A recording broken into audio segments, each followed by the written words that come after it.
Before we dive into tonight's story, if you're enjoying this content, please consider using your hype points on this video. It truly helps the channel more than you possibly know, and we deeply appreciate your support. Also, if you'd like, drop a comment letting us know what time it is, where you are, and where in the world you're listening from. We love seeing where everyone is tuning in from, but only if you want to share. Now, let's begin. Imagine for a moment that humanity's greatest mistake wasn't reaching too far into space, but looking too deep into our own oceans. Imagine that beneath miles of dark water, something was found that was never meant to be disturbed. Something ancient, something aware, something that had been watching us long before we ever thought to watch the stars. In 1978, a NASA contractor recorded 18 minutes of footage that would never be shown to the public. 3 weeks later, he was dead. Within a year, NASA abandoned all ocean exploration and never gave a real explanation why. This is not a story about what might be out there in space. This is a story about what we found down here, and why someone decided we should never look again. This is the story of why NASA really left the ocean. The Abyss Protocol, why NASA really left the ocean. July 1978. The Pacific Basin stretched endlessly in all directions, its surface calm under a blanket of stars. The research vessel Pacific Surveyor rolled gently in the swell, its deck lights the only human presence for 300 miles in any direction. But 12,000 feet below, in a world of crushing pressure and absolute darkness, something impossible was about to be recorded. Marvin Elridge had been working with NASA contractors for nearly 6 years. His specialty was deep scanning sonar technology, the kind that could map the ocean floor with unprecedented detail. At 42 years old, Marvin was methodical, careful, and deeply skeptical of anything that couldn't be measured and verified. He had 2 daughters in college, a mortgage in San Diego, and absolutely no patience for speculation or wild theories. He dealt in data, numbers, provable facts. On this particular night, Marvin was aboard the Pacific Surveyor conducting what should have been routine scans as part of the NOAA and NASA Joint Ocean Floor Imaging Program. The mission parameters were straightforward. Map a 60 square mile section of seafloor, catalogue any geological features of interest, collect core samples if time permitted. Routine, standard, boring even. He had been on deck drinking coffee, looking at the stars and thinking about whether his oldest daughter would actually finish her engineering degree when the sonar operator called him over around 11:30. The young technician's voice had an edge to it that made Marvin put down his coffee cup and head inside immediately. The screen showed something that shouldn't exist at that depth. Right angles, perfect 90-degree geometry. At 12,000 feet below sea level, nature doesn't create right angles. Erosion, pressure and time smooth everything into curves and irregular shapes. Coral builds organically. Lava flows and hardens in chaotic patterns. Rock fractures along stress lines that are never perfectly perpendicular. But there it was on the display, clear as day. A structure. Marvin ordered the submersible to make another pass. The automated system descended slowly, its lights cutting through the darkness in narrow cones that revealed only small sections of the vast emptiness. This time, they picked up something else. Metal reflections. The sonar was bouncing back signatures consistent with manufactured materials. Not rock, not biological matter. Metal, beneath more than 2 miles of ocean water. The technician adjusted the frequency range, trying to get a clearer reading. "Sir, this doesn't make sense. The return signature is too clean. It's like scanning a building, not a geological formation." Marvin watched the screen, his engineering mind trying to find a rational explanation. A sunken ship, maybe. Except ships don't sink in geometric patterns. They don't end up perfectly aligned on the seafloor, and they don't extend for over half a mile in each direction. Then the readings went wild. Something massive was moving beneath the sediment, not swimming through the water above it, moving beneath it, displacing tons of seafloor material as it shifted position. The displacement calculations appeared on the secondary screen, and Marvin felt his mouth go dry. Whatever was moving down there was at least 800 feet long, The mass estimate kept climbing as the computer tried to calculate volume and density. The submersible's cameras captured only darkness and swirling sediment, but the sonar painted a picture of something vast and deliberately hidden. The object was rising, not quickly, but steadily, pushing up through layers of silt that had probably accumulated over thousands of years. "Pull it back," Marvin said quietly. "Bring the sub up, now." But before the operator could execute the command, every instrument aboard the submersible simultaneously failed. The video feed cut to static. The sonar went dark. The navigation system stopped transmitting. Even the backup systems, designed to function independently, all died at exactly the same instant. The control room fell silent except for the hum of the ship's generators. Marvin stared at the blank screens, his heart pounding. In 6 years of deep ocean work, he had never seen a total system failure like this. Equipment broke down, sensors malfunctioned, but everything at once. That didn't happen by accident. They waited. 3 hours of running emergency protocols, trying to re-establish contact with the submersible, calculating drift patterns, and preparing the backup recovery system. When they finally retrieved the sub just after 3 a.m, Marvin was the first one to examine it. The exterior showed signs of exposure to an electromagnetic pulse. Scorch marks on the sensor housings. The camera lenses had a strange crystalline pattern etched into them, like they had been exposed to intense magnetic fields. The recording equipment was completely fried, every circuit board melted into useless slag. But Marvin had already seen enough. He had watched the readings in real time. He knew what was down there, even if he couldn't prove it anymore. The official report, filed 2 weeks later, contained exactly 4 words about the incident. Seafloor anomaly, equipment malfunction. Nothing about the geometry, nothing about the metal signatures, nothing about the massive moving object, just equipment malfunction. Marvin read the report 3 times, each time feeling more certain that someone was actively burying what they had found. He had submitted a detailed account. 12 pages of technical observations, sonar readings, equipment analysis, and recommendations for follow-up investigation. All of it reduced to 4 words in the final document. Marvin Elridge wasn't the type to let things go. He started making calls, reaching out to colleagues at other oceanographic institutions, contacting journalists who had covered scientific discoveries before. He was careful about it, or at least he thought he was. He never mentioned aliens or conspiracy theories. He just talked about anomalous readings that deserved further study. He used technical language. He cited data. But someone was listening to those calls. Someone was reading those emails. And someone decided that Marvin Elridge was becoming a problem. 3 weeks after he started making noise, Marvin died in a single car accident on Interstate 5, just north of San Diego. It was a clear Tuesday morning. No rain, no fog, excellent visibility.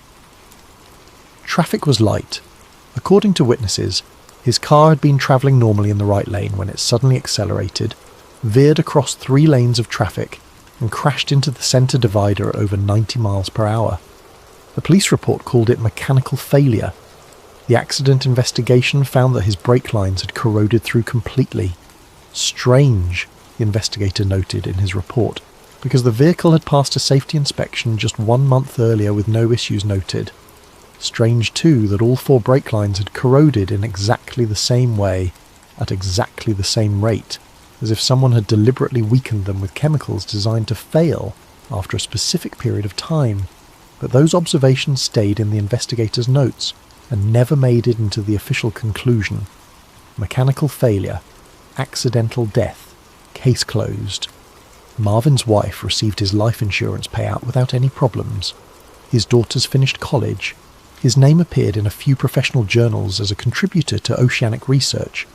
And then he was forgotten, just another scientist who had devoted his career to expanding human knowledge and died too young in an unfortunate accident.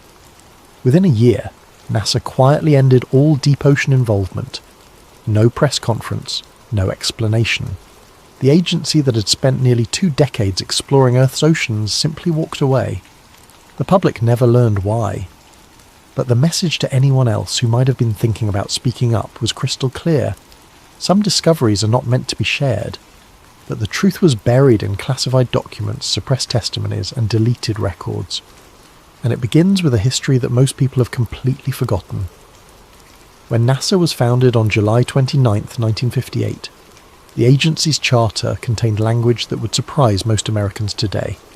The Space Act, the founding legislation, specifically stated that NASA's purpose included expansion of human knowledge of phenomena in the atmosphere and space, and critically, a preservation of the role of the United States as a leader in aeronautical and space science and technology, and in the application thereof to the conduct of peaceful activities within and outside the atmosphere. But there was another clause, often overlooked in modern discussions, that explicitly mentioned oceanic research as part of the agency's environmental studies mandate. This wasn't a secondary mission added later.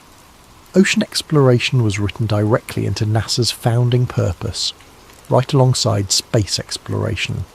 The reasoning was sound. If NASA wanted to understand how life might exist on other planets, they needed to study the most extreme environments on Earth, and nothing on Earth compares to the deep ocean. Crushing pressure, no light, extreme cold or extreme heat near thermal vents, toxic chemistry. If life could exist in those conditions, it could theoretically exist anywhere in the solar system. Throughout the early 1960s and into the 1970s, NASA and NOAA worked hand in hand. They weren't just partners on paper. They were running joint missions into some of the deepest and most unexplored regions on the planet. The Tektite Habitat program put scientists underwater for extended periods, studying the psychological and physiological effects of isolation in extreme environments. The data was meant to prepare for future space stations. NASA developed submersible technology that would later influence the design of spacecraft. They created underwater communication systems that could function under crushing pressure and through miles of water. These same principles would be applied to interplanetary communication.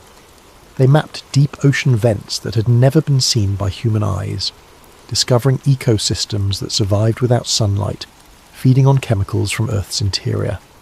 The technology NASA created for ocean exploration was genuinely revolutionary. They built robotics meant specifically for underwater environments, not space. These machines could withstand pressures exceeding 16,000 pounds per square inch. They could navigate in complete darkness using advanced sonar arrays that could map terrain in 3 dimensions, and they could go deeper than anyone had gone before. Project Famous, the French-American mid-ocean undersea study, put scientists in submersibles at depths of nearly 9,000 feet to directly observe seafloor spreading along the mid-Atlantic ridge. NASA scientists worked alongside French oceanographers, developing techniques that would later be used for remote planetary exploration. The missions were wildly successful. NASA's ocean programs were discovering new species almost weekly. They were mapping geological formations that changed our understanding of plate tectonics. They were proving that life could exist in conditions we'd previously thought impossible. The funding was solid. The science was groundbreaking. International partnerships were strong. There was every reason to continue and expand these programs. Then, seemingly overnight, everything stopped. By 1980, NASA's ocean projects had completely evaporated. Funding was eliminated across the board. Directives were sealed under classification protocols. Personnel were reassigned or let go. NASA's focus shifted entirely and exclusively to space. The official explanation given to the few people who asked was simple. Budget priorities changed. But that explanation never made sense. NASA's ocean missions were thriving. They were producing results. They were operating within budget. And yet someone, somewhere, made the decision to shut it all down immediately. Not gradually. Not through budget cuts over time. Immediately. The timing was unusual for another reason. This was the same period when deep ocean exploration technology had finally advanced to the point where humanity could access the deepest trenches on Earth. The Mariana Trench, the Tonga Trench, the Puerto Rico Trench, places where the ocean floor drops more than 6 miles below the surface, places where the pressure is over 1,000 times greater than at sea level, places where, until the 1970s, humanity simply couldn't go. But now we could, and then suddenly, we didn't. Someone forced NASA to abandon the ocean, someone with enough authority to override the agency's founding mandate, someone who had seen something in those classified reports that changed everything. Fast forward to 2022. A marine archivist named Lena Hart Boone was working at a federal records facility in Maryland. At 38 years old, Lena had spent her entire adult life around documents. She had a graduate degree in library science and a fascination with maritime history that had started in childhood, growing up in a fishing community on the Carolina coast. Her father had been a commercial fisherman who loved to tell stories about strange things seen far out at sea. Lights beneath the water, sounds that didn't match any known, marine animal, the ocean's mysteries. Most of Lena's colleagues found her job tedious. Endless boxes of faded papers, decades-old reports that nobody would ever read, budget documents and personnel files and meeting minutes from agencies that no longer existed. But Lena loved it. She loved the detective work of piecing together forgotten histories. She loved finding the human stories buried in bureaucratic language. Her job was relatively mundane, cataloguing and digitising old government documents related to maritime research. Boxes and boxes of forgotten papers, most of it routine bureaucratic material. She worked methodical hours in a climate-controlled room with fluorescent lights and no windows. She brought the same lunch every day, a turkey sandwich and an apple, which she ate while reading whatever document she was currently processing. Her co-workers thought she was quiet, maybe a little obsessive about details, but good at her work. Then, on a Thursday afternoon in March, she opened a box that had been misfiled for decades. It contained materials that should have been in NASA's archives, not buried in a maritime storage facility.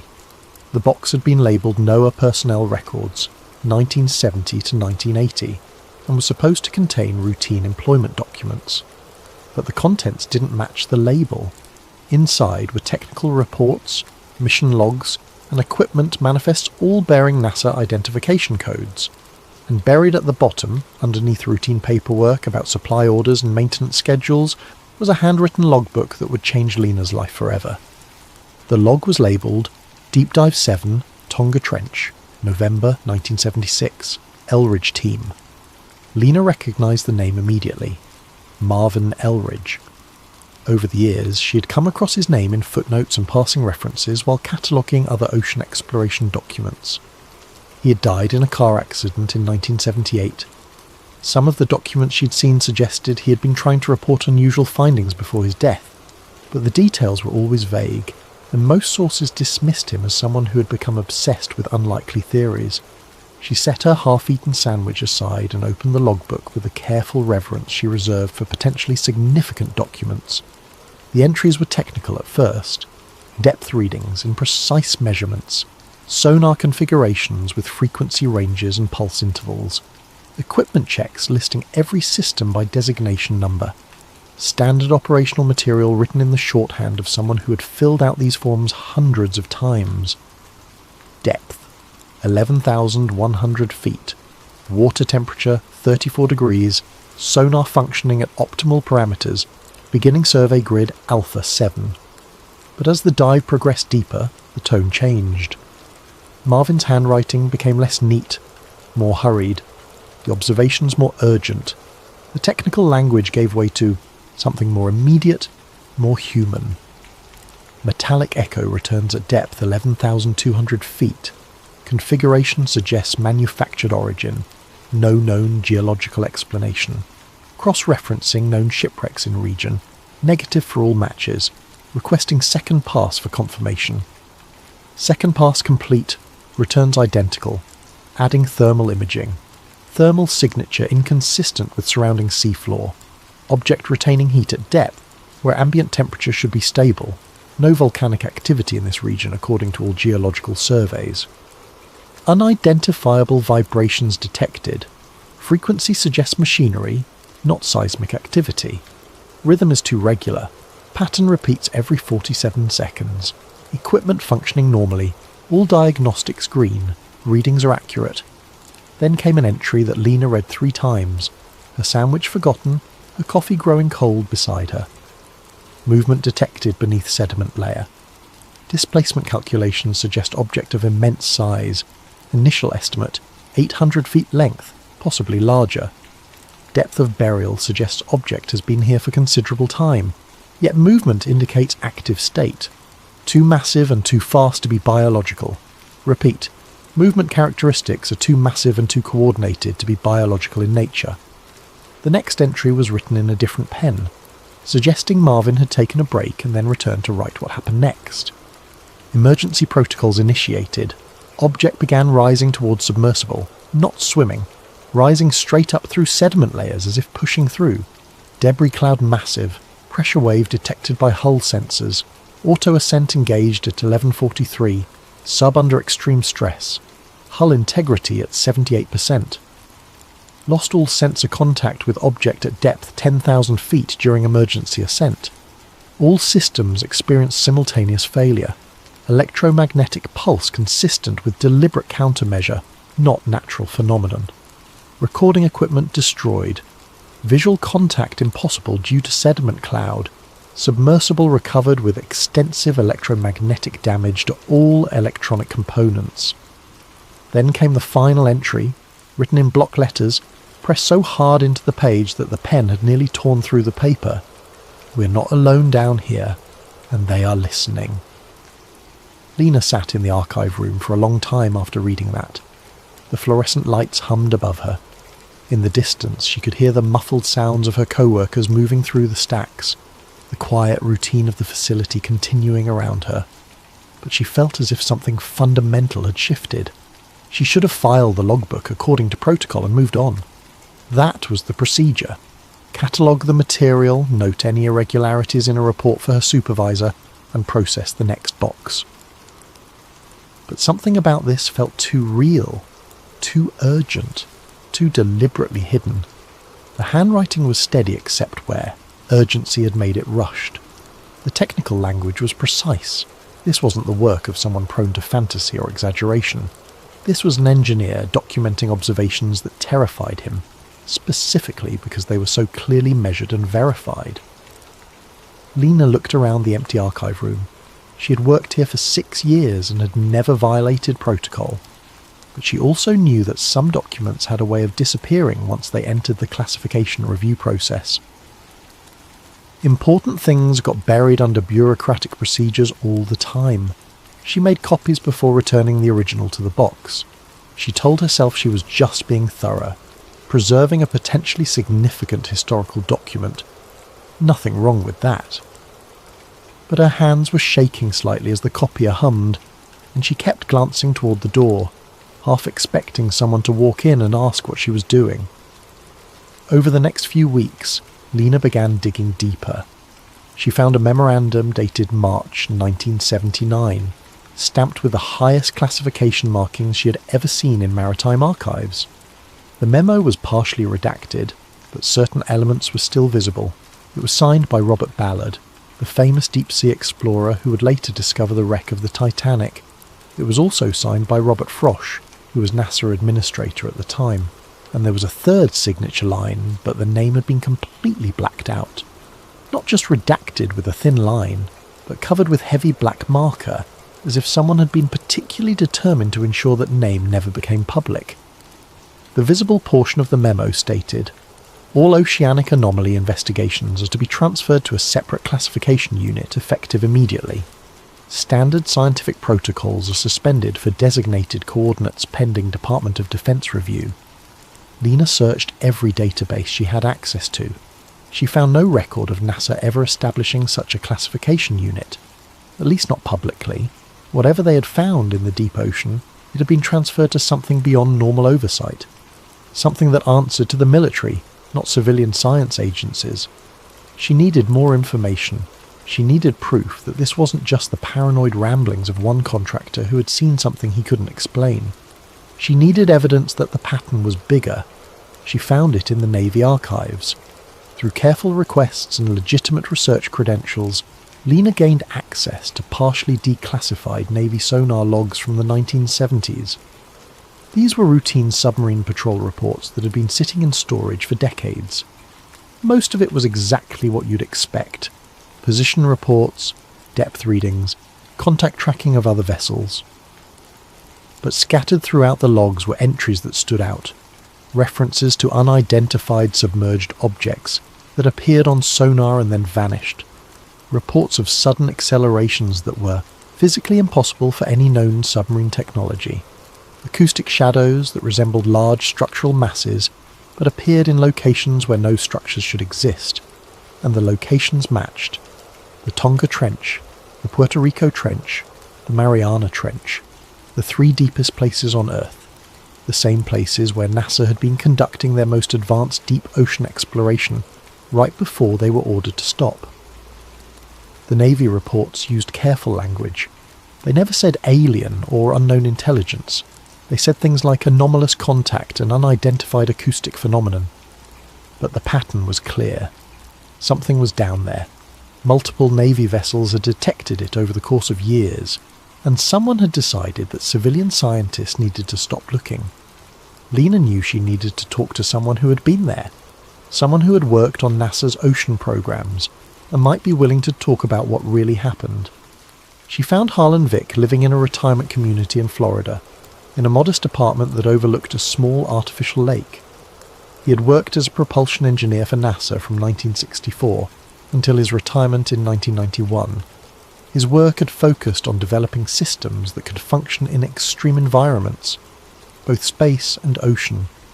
His personnel file, which Lena had accessed through legitimate research channels, showed commendations for innovative solutions to pressure vessel design and deep water propulsion systems. When Lena called him and explained what she had found, there was a long silence on the other end of the line. She could hear him breathing, could almost feel him deciding whether to hang up or engage. Then Harlan said something that made her book a flight to Florida the next day. "I was wondering when someone would finally start asking the right questions. I'm 83 years old. I don't have much time left to worry about classification agreements I signed 40 years ago." They met at a small cafe near his retirement community 3 days later. It was a quiet place, mostly empty in the mid-afternoon between lunch and dinner rushes. Harlan was waiting for her at a corner booth, a lean man with age spots on his hands and sharp, intelligent eyes behind wire-rimmed glasses. He wore a faded NASA polo shirt that had probably been sitting in his closet since the 90s. He ordered coffee and spent a moment organising his thoughts before speaking, his engineer's mind clearly arranging the information in logical sequence. NASA's interest in the oceans was never really about marine biology or geology, he began, his voice quiet but steady. Those were byproducts, benefits of the research certainly, but not the primary goal. What we were really doing was searching for analogue environments, places on Earth that resembled conditions we might find on other planets or moons. The deep ocean has no light, crushing pressure that can exceed 16,000 pounds per square inch, extreme cold except near thermal vents where temperatures can exceed 700 degrees, toxic chemistry, acidic conditions. It's as close to an alien world as you can get without leaving Earth. Lena nodded. This was consistent with what she had read in the public-facing mission statements from that era. Europa, Jupiter's moon, has an ocean beneath miles of ice. Enceladus, one of Saturn's moons, has geysers erupting from an underground ocean. If we wanted to understand how to explore those worlds, how to design equipment that could survive those conditions, how to search for life in those environments, we needed to start here, in our own ocean. Harlan took a sip of coffee, his hands steady despite his age. But the deeper we went, he continued, his voice dropping even lower, the more we encountered things that didn't fit any model we had. Sonar reading that showed geometric precision, where only irregular geology should exist. Electromagnetic disturbances with no natural source. Acoustic signatures that suggested machinery operating at depths, where pressure should make any mechanical system impossible, using any technology we understood. "What kind of structures?" Lena asked, leaning forward. Harlan glanced around the cafe, even though no one was sitting close enough to overhear. The gesture seemed automatic. a reflex from decades of security consciousness. The first one was found in 1974, February if I remember correctly, a sonar mapping mission in the Puerto Rico Trench, the deepest point in the Atlantic Ocean. They were using a new high-resolution side-scan sonar array, something we had just developed. The resolution was unprecedented for that time. They picked up what looked like a perfectly circular formation at the bottom, 20 miles in diameter. Perfectly circular. They did multiple passes over 3 days. Same result every time. The resolution wasn't good enough to see fine details, but the shape was unmistakable. Nature doesn't make circles that precise, especially not that large. Why wasn't this announced? Lena asked, though she already suspected the answer. Because of what happened next, Harlan said, his eyes distant, remembering. When they sent a submersible down to investigate 2 weeks later, the formation was gone. Not buried under a recent sediment flow, not obscured by a debris field from some underwater landslide. Gone. The seafloor in that location was smooth and undisturbed, as if nothing had ever been there. But we had sonar images from just 14 days earlier showing it clear as day. Multiple passes, multiple confirmation scans, then nothing. Lena felt a chill despite the warm Florida afternoon streaming through the cafe windows. The only explanation that made sense was that it had moved, but the implications of that, of something that large moving deliberately and then concealing itself, were too disturbing to put in a report. So the official conclusion was equipment malfunction, a glitch in the new sonar system. Never mind that the same system worked perfectly before and after that mission. The second incident was in 1976 in the Tonga Trench. That's the one Marvin Elridge was part of. You've seen his logbook, so you know what they found. Metal signatures and right-angle construction at a depth of over 35,000 feet. When they tried to investigate, all their equipment failed simultaneously. Not broke down over time. Not showed signs of degrading performance. Failed. All at once. As if something had actively shut it down with a directed electromagnetic pulse. Harlan paused, and Lena could see him deciding how much to share. And the third, she prompted gently, Mariana Trench, November 1977, a joint mission with the Navy. They weren't looking for anything unusual. They were testing new depth pressure sensors, equipment that could survive in the deepest place on Earth. Boring technical work. But what they found was a massive object sitting on the ocean floor at a depth of 35,800 feet. The sonar images showed what looked like a vessel or structure, except it was too large to be anything humanity has ever built. Length estimated at over 1/2 mile, width approximately 200 feet.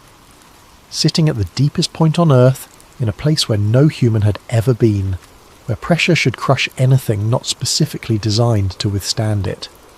Harlan's coffee sat forgotten, cooling in front of him. After that mission, everything changed. People from the Department of Defense started showing up at our facilities. Not consultants or liaisons. People with serious security clearances who didn't introduce themselves or explain why they were there. Scientists were pulled aside for private meetings. Documents were reclassified retroactively. And then, very quickly, all ocean programs were shut down.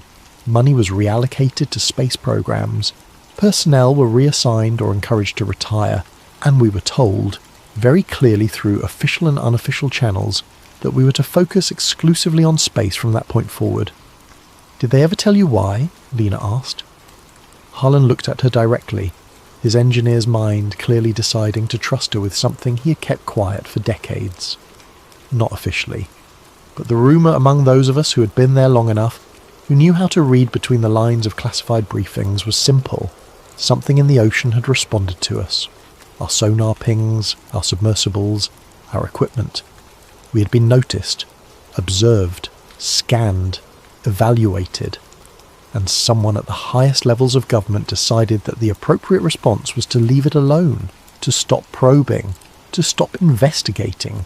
NASA was told to redirect all resources to space and never come back to the deep ocean. Lena spent hours with Harlan that day, filling notebook after notebook with details. He gave her names of other scientists who had been involved, though he warned that most were dead now. He provided specific dates and mission numbers that she could cross-reference. He described technology that had never been publicly acknowledged. Pressure vessels capable of withstanding depths that the official record claimed were impossible at the time. Before she left, Harlan reached into his wallet and pulled out a small photograph, faded and creased from years of being carried. It showed a group of people on the deck of a research vessel. Young engineers in their 30s and 40s, squinting in bright sunlight, smiling the way people do in workplace photos. "That's the team from the Mariana Trench mission," he said. "November 1977. 12 people in that photo. By 1985, 9 of them were dead. Heart attacks, car accidents, 1 drowning, 1 house fire. The official causes were always natural or accidental, but the statistical probability of that many deaths in such a small group over such a short time period is astronomically low." He pointed to a man in the centre of the photo. "That's me. And that," he pointed to a woman on the right side, "is Marvin Elridge's sister. She was a systems engineer. Brilliant woman. She died in '84 from what they called a sudden brain aneurysm. She was 39 years old, perfectly healthy, no family history of that condition." Lena looked at the photograph for a long time, at the smiling faces of people who had no idea what they were about to discover or what it would cost them. "Why are you still alive?" she asked quietly. Harlan smiled, but there was no humour in it. "Because I kept my mouth shut. I signed the papers. I accepted the reassignment. I never spoke to journalists or wrote about what we found. I made myself harmless, and apparently they decided I was worth more alive as an example of compliance than dead as a martyr." He paused. "But I'm 83 now. My wife died 2 years ago. My children rarely visit. At this point, I'd rather die having told someone the truth than live another year carrying it alone." 2 weeks later, Harlan Vick was found dead in his apartment by the facility's morning wellness check.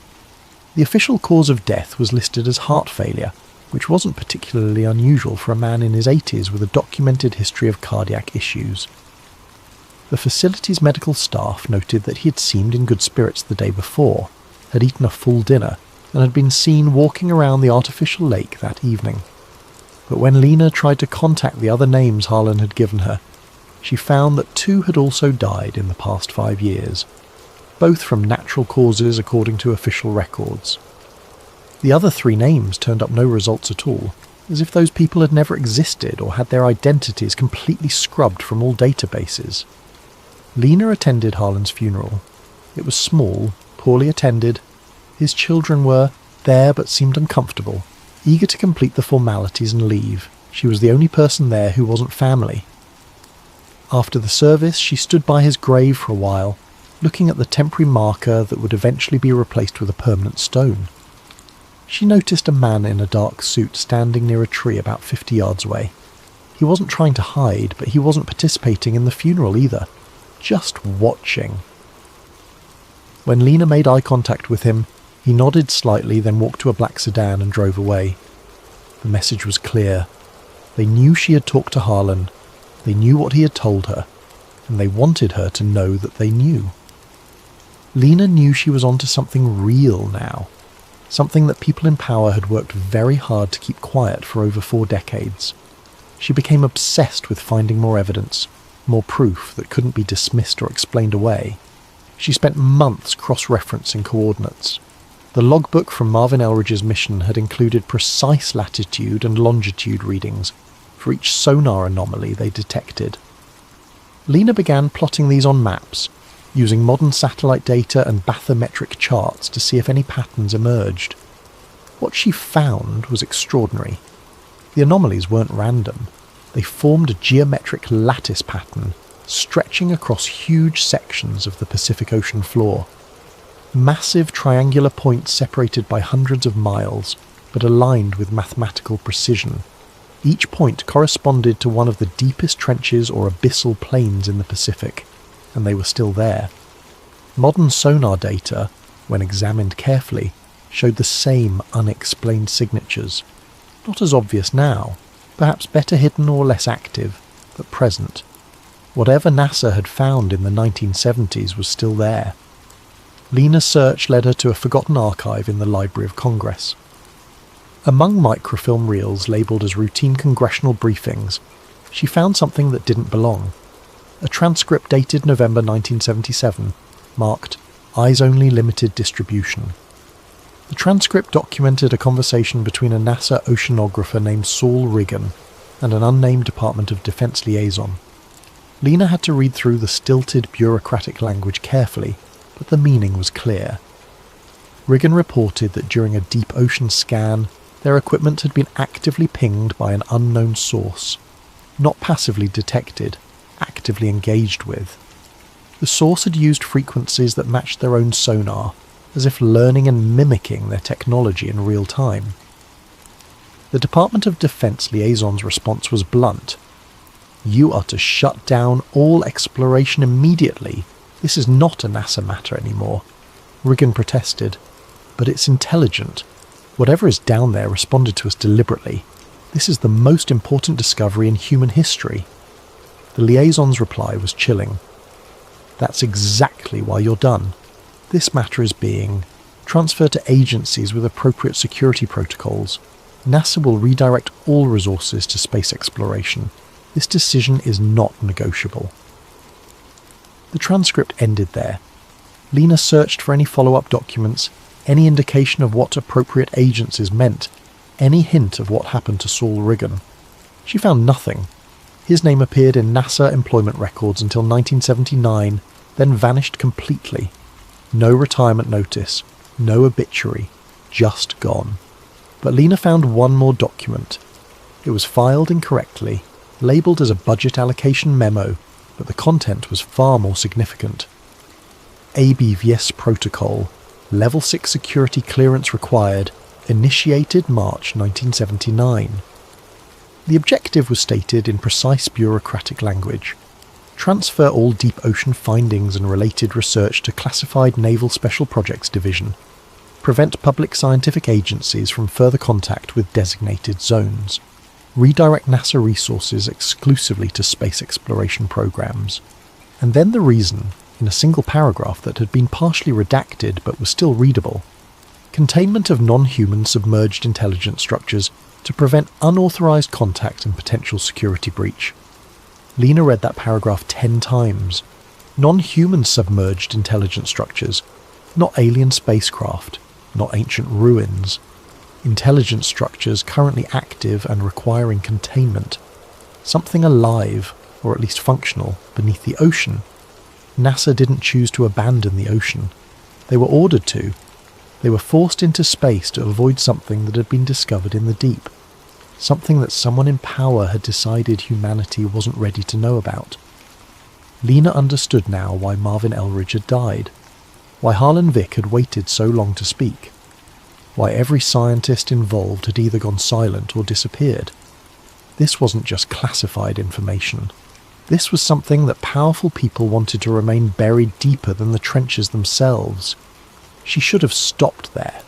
She should have published what she had found and let others take the risk of digging deeper. But Lena couldn't let it go. She needed to see more. She needed proof that couldn't be denied. That's when she started noticing the surveillance. It began subtly. A car parked across the street from her apartment for hours at a time. Engine off. Windows tinted. The same vehicle appeared outside the archive where she worked. When she drove to meetings or interviews, the car was always 3 or 4 vehicles behind her in traffic. Her personal computer began acting strangely. Files would be in different folders than where she had left them. Her internet search history would be wiped clean each morning, even though she hadn't cleared it. Her backup drives disappeared from her apartment while she was at work, despite the door being locked and showing no signs of forced entry. Someone was watching her. Someone knew what she was researching, and they wanted her to know that they knew. A former NOAA technician reached out to her through an encrypted email service 2 months after Harlan's death. The message was brief. "I have something you need to see, something they didn't collect. Come alone. Tell no one." It included a date, time, and location. A parking garage in Baltimore at midnight. Every instinct told Lena this was dangerous. Meeting a stranger at midnight with something classified was exactly the kind of thing that ended badly in stories like this. But she'd gone too far to stop now.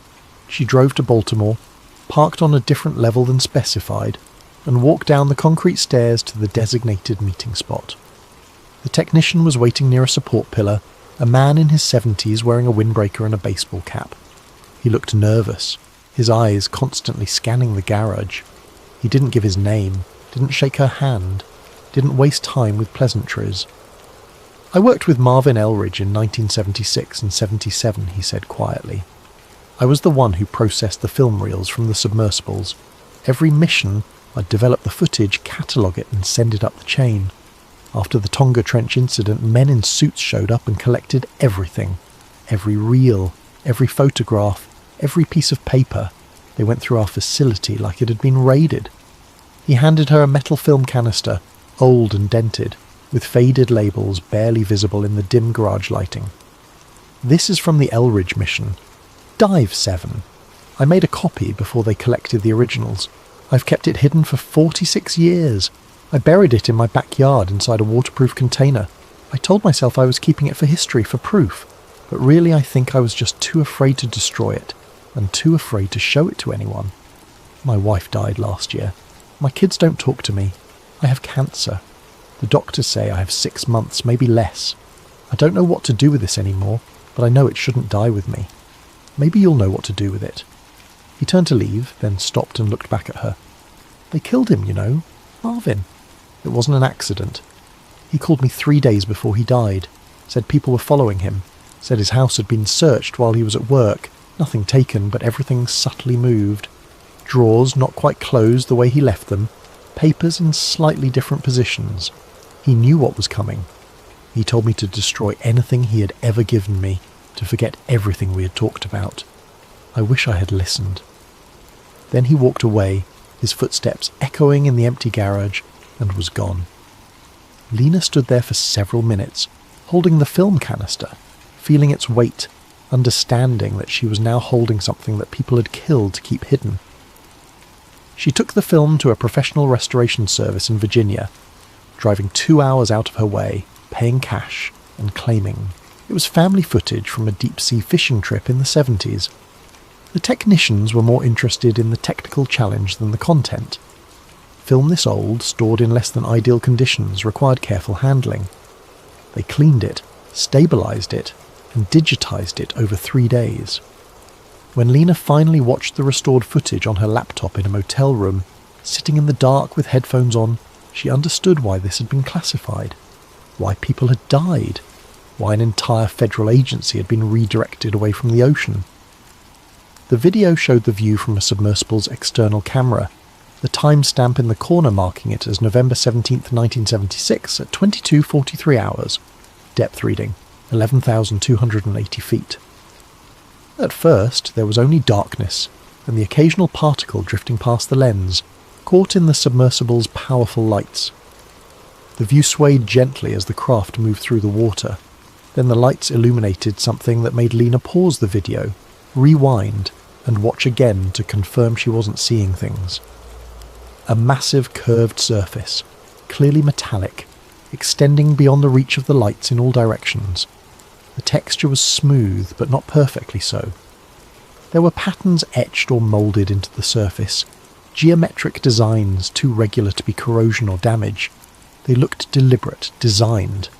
The material itself had a strange quality to it, reflecting the lights in a way that seemed almost to absorb them, creating a darkness that was deeper than the surrounding water. The submersible moved along the surface, and the camera captured more details. What appeared to be seams where different sections met, too precise to be natural geological features. Structures that might have been protrusions, sensors, or ports of some kind. Curved indentations that could have been anything from decorative elements to functional openings. And then something that looked unmistakably like a window.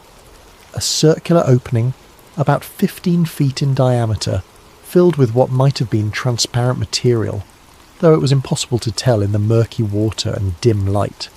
The surface around it had additional geometric patterns, as if marking it as significant.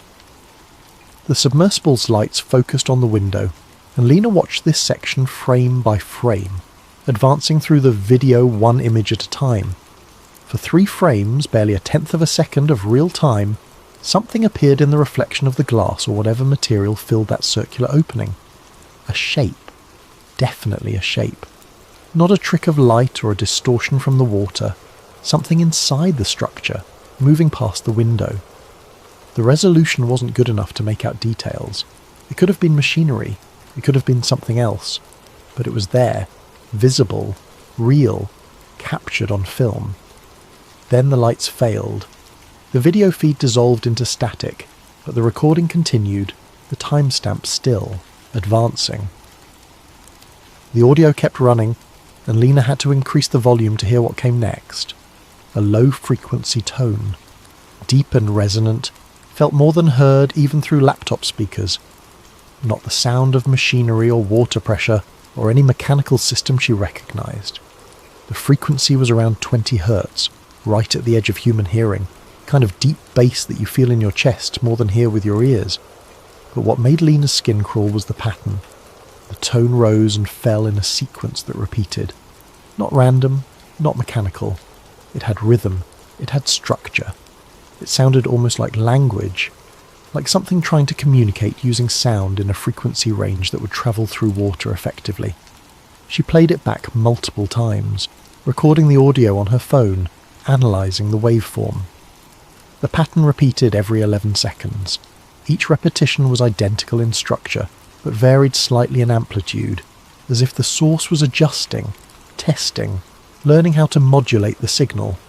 Then, abruptly, it stopped. The audio went silent except for the quiet hiss of the recording equipment.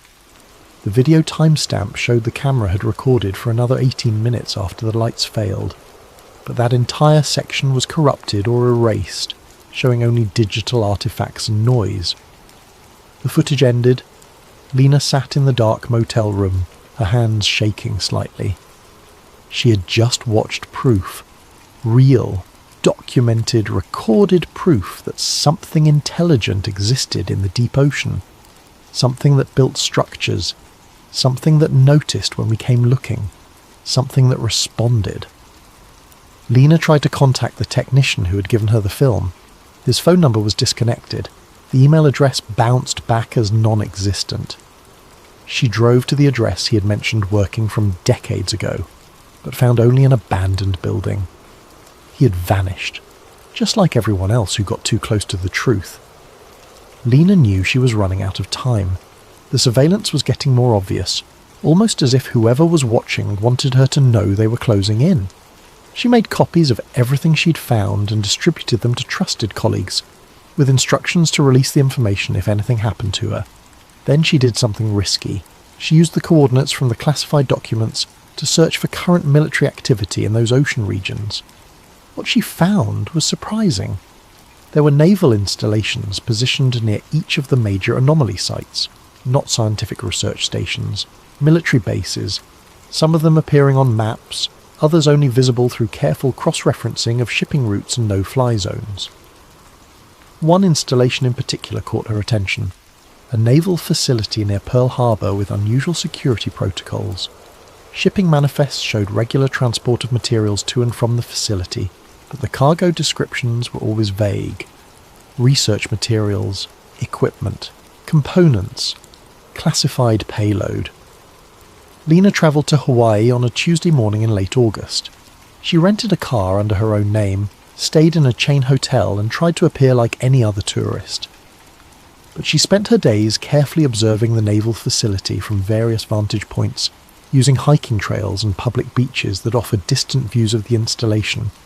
The security was extraordinary.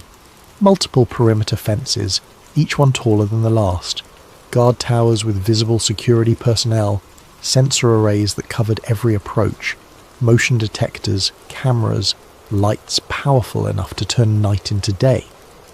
She watched security patrols follow precise patterns, vehicles checking the perimeter every 40 minutes like clockwork. But what interested her most was the shipping activity. Large trucks arrived multiple times per day, always with military police escorts. The containers they carried were standard military issue, but several had markings she could make out through her long lens camera. Abyss. Non-terrestrial materials. Level 6 clearance required. Non-terrestrial materials. The same classification code from the 1979 protocol document. The same code that appeared in the classified memos she'd copied. They were still actively engaged with whatever had been found in the deep ocean.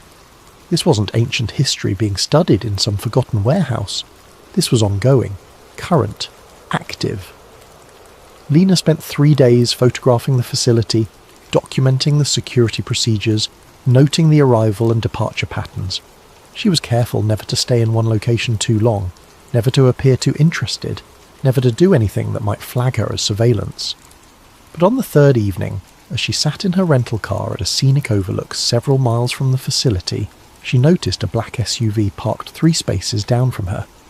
It had been there when she arrived 30 minutes earlier, and it hadn't moved. The windows were tinted, but she could see the faint silhouette of someone inside. She started her car and drove back toward her hotel. The SUV followed, maintaining a consistent distance of 3 or 4 vehicles behind her, not trying to hide, making sure she knew they were there. Lena's heart rate increased, but she forced herself to drive normally. She pulled into a shopping centre, parked, and went into a grocery store. The SUV parked at the far end of the lot. When she came out 15 minutes later with a bag containing items she didn't need, the SUV was still there. The message was clear. We see you. We know what you're looking for, and we want you to know that we know. That night, Lena sat in her hotel room with all the documents, photos and recordings she had collected spread across the bed. She had enough. Documents proving NASA's sudden withdrawal from ocean exploration.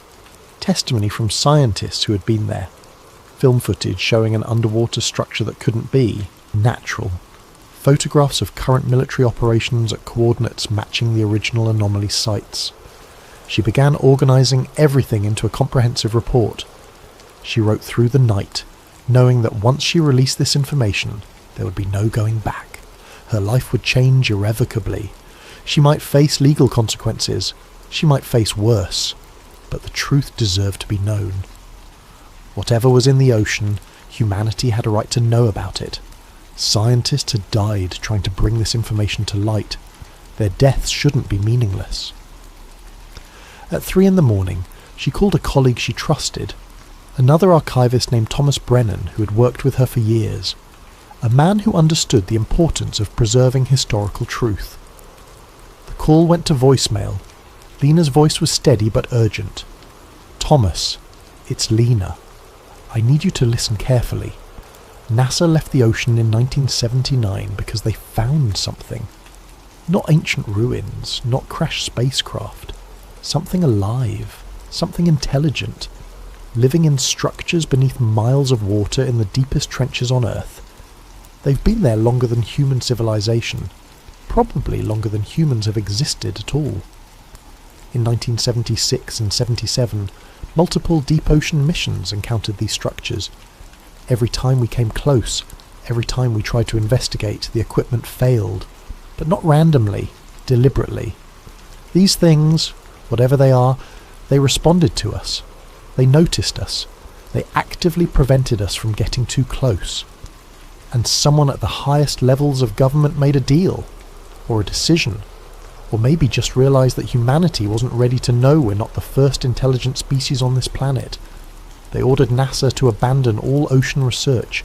They classified everything. They silenced everyone who tried to speak about it.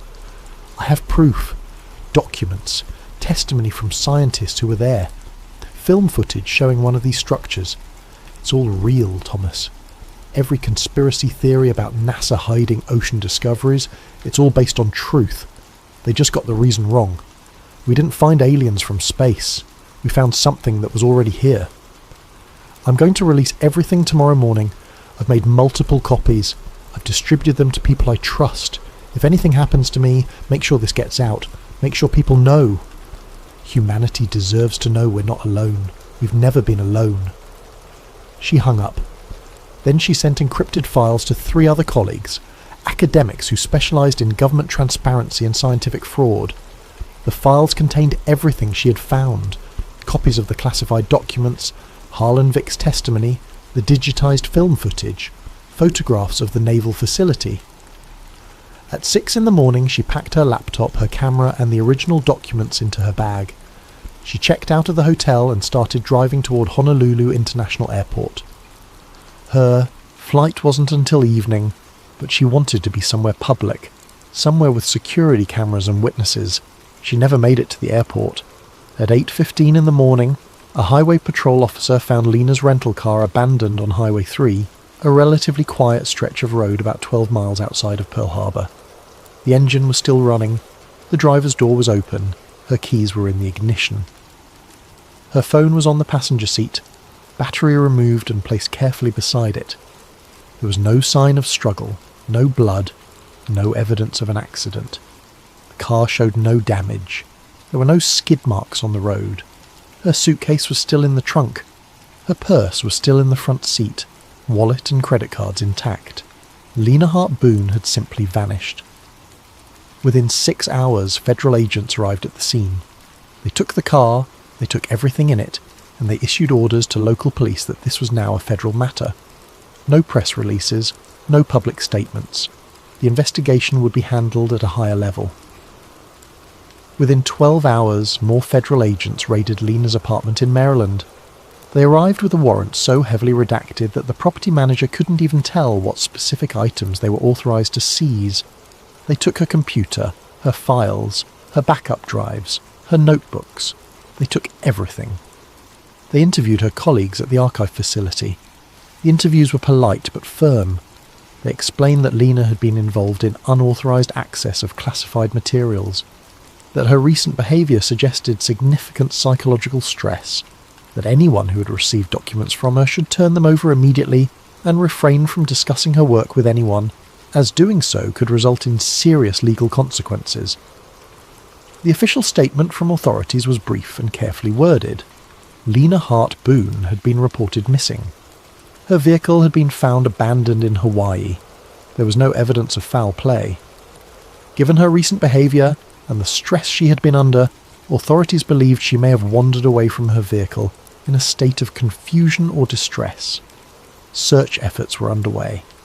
The public was asked to contact authorities if they had any information. No mention of classified documents, no mention of NASA or ocean exploration, no mention of what she'd been researching. Just a troubled woman who had disappeared, probably due to mental health issues. Nothing more to see here. Thomas Brennan received the voicemail that evening when he woke up for his night shift at the archive facility. He listened to it 3 times, his blood chilling more with each repetition. He immediately checked his encrypted email and found the files Lena had sent him. Everything she had mentioned, all the proof.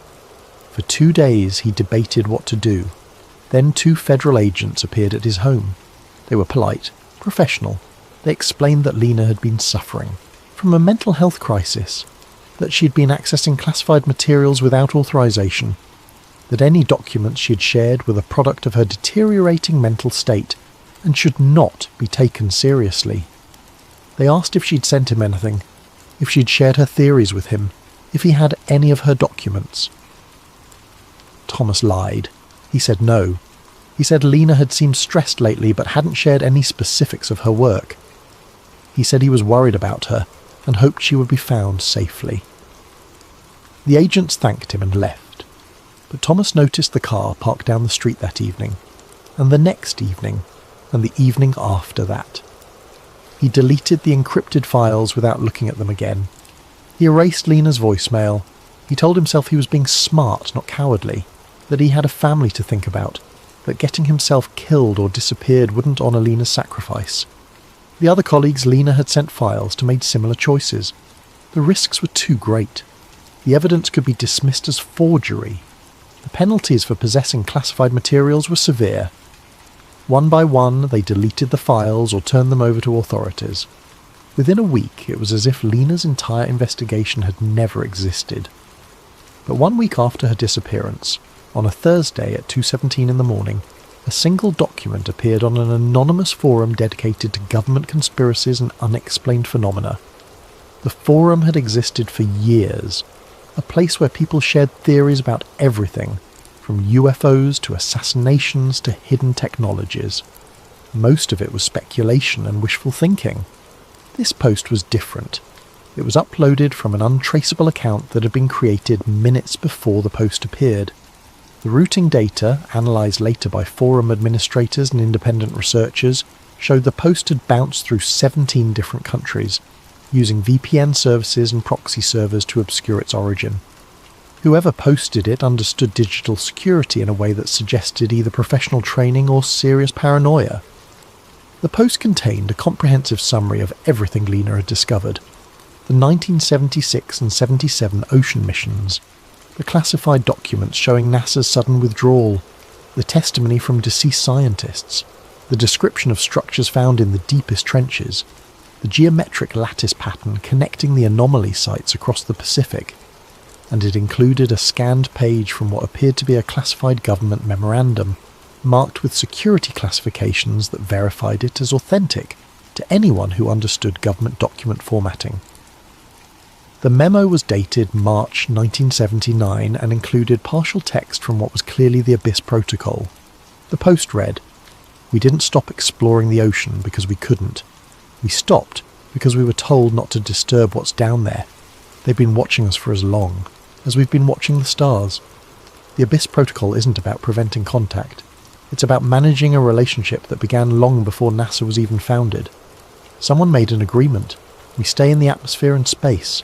They stay in the deep ocean. As long as neither side violates the boundary, we coexist.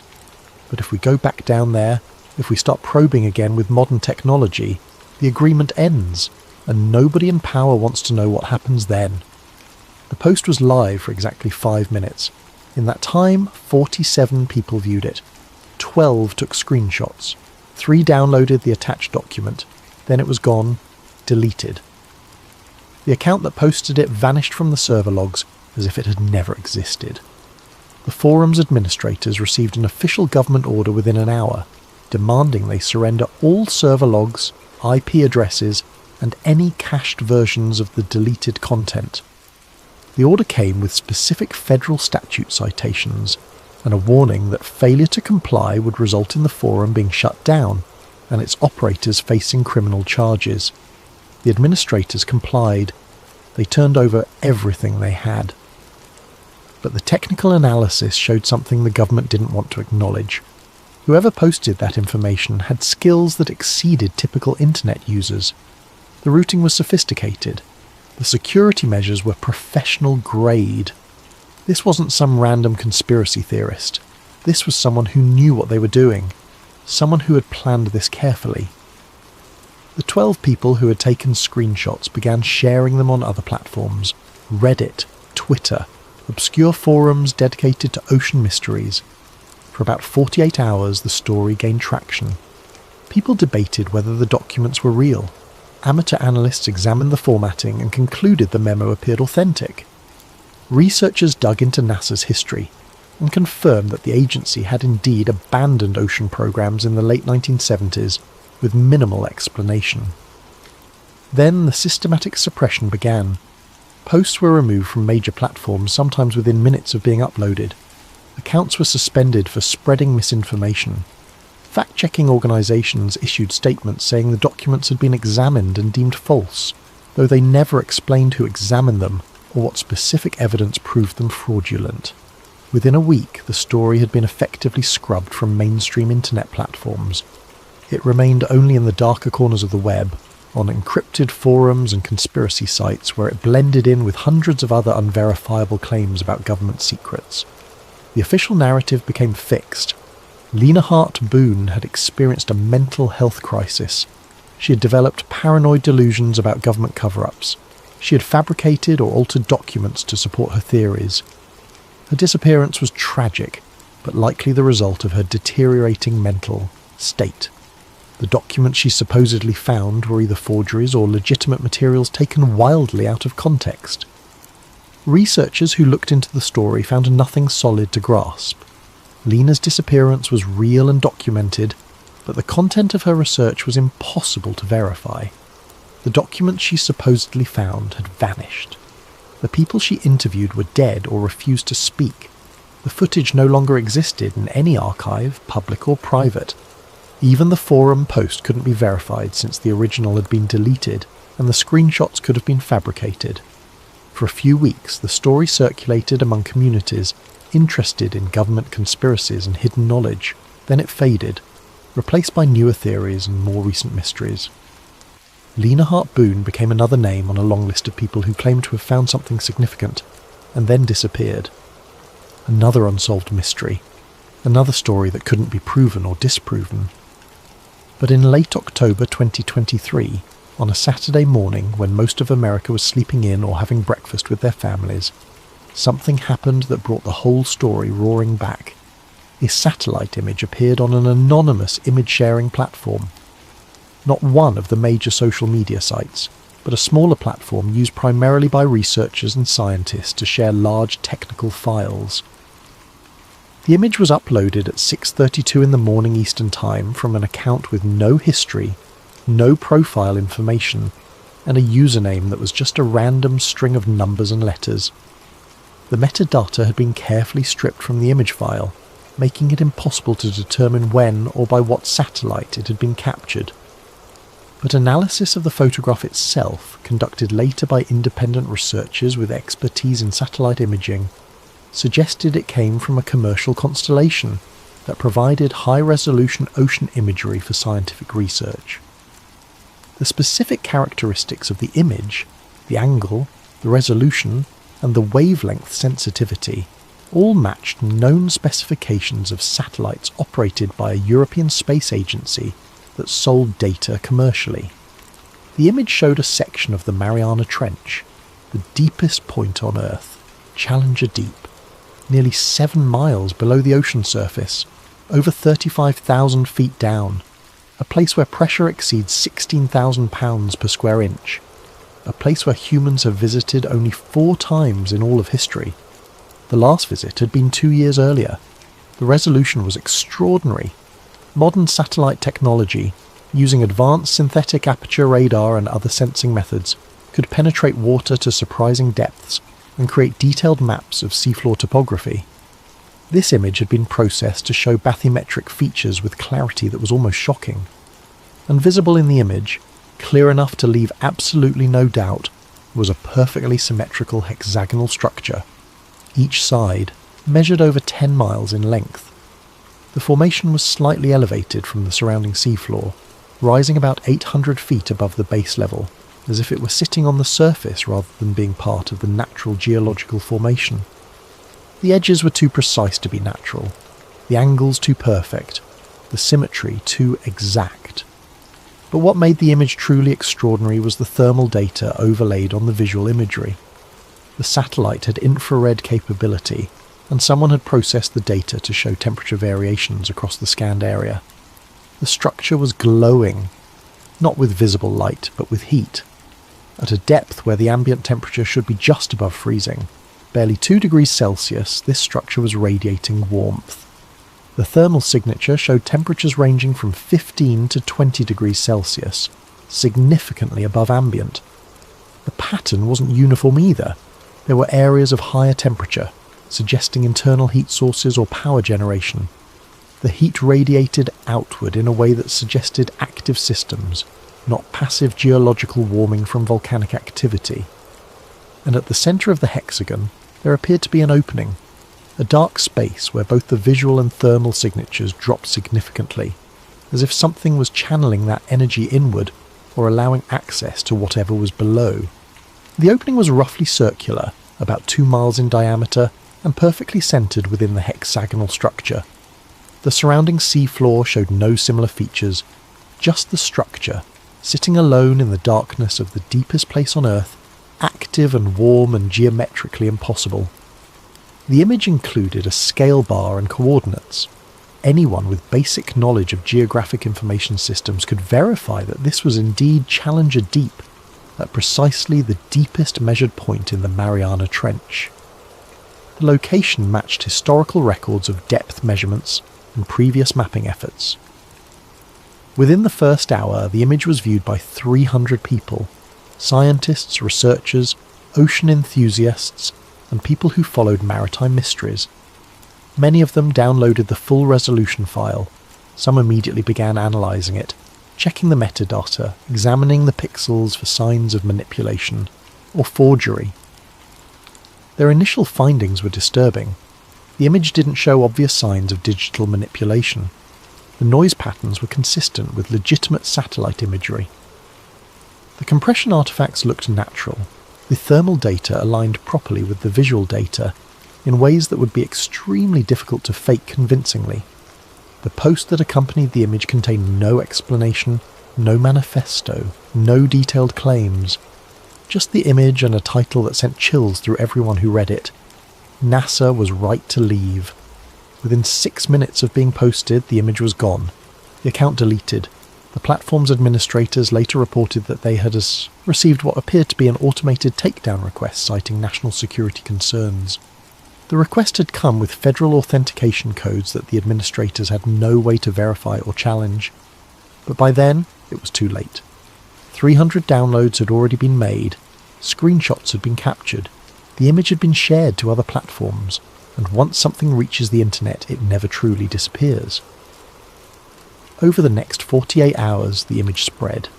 Reddit communities dedicated to ocean mysteries erupted in debate. Twitter accounts shared compressed versions.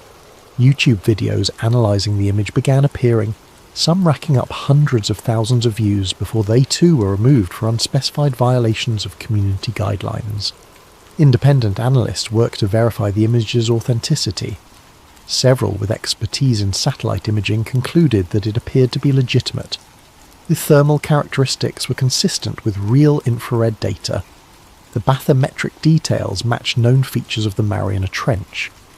If it was a fake, it was an extraordinarily sophisticated one that would have required access to genuine satellite data and considerable technical expertise. But verification was impossible, because nobody could identify the source satellite or the capture date. The European Space Agency that operated the most likely satellite constellation denied having any knowledge of the image. When pressed for their own imagery of that location, they stated that their satellites didn't routinely image Challenger Deep due to limited commercial interest, and any existing imagery was restricted for purchase by licensed researchers only. Governments refused to comment. NASA issued a carefully worded statement saying they had no current ocean exploration programs and couldn't verify the authenticity of any images being circulated on social media. They encouraged people to be skeptical of unverified information from unknown sources. The Navy simply declined to respond to inquiries from journalists. The National Oceanic and Atmospheric Administration released a statement explaining that seafloor features could sometimes appear geometric due to natural geological processes, and that thermal anomalies near trenches were often caused by volcanic activity or unique pressure conditions. They made no specific reference to the image in question, and didn't address why this particular formation was so perfectly hexagonal, or why it was located at a point with no known volcanic activity. But researchers who knew where to look found something interesting that couldn't be easily dismissed or explained away. In the weeks following the leaked image, there was a significant and measurable increase in military ship activity near the Mariana Trench. Data from commercial ship tracking services, which monitor vessel movements using AS transponders, showed unusual patterns. Naval vessels that official records claimed were conducting routine exercises in other parts of the Pacific had their transponders go dark for extended periods.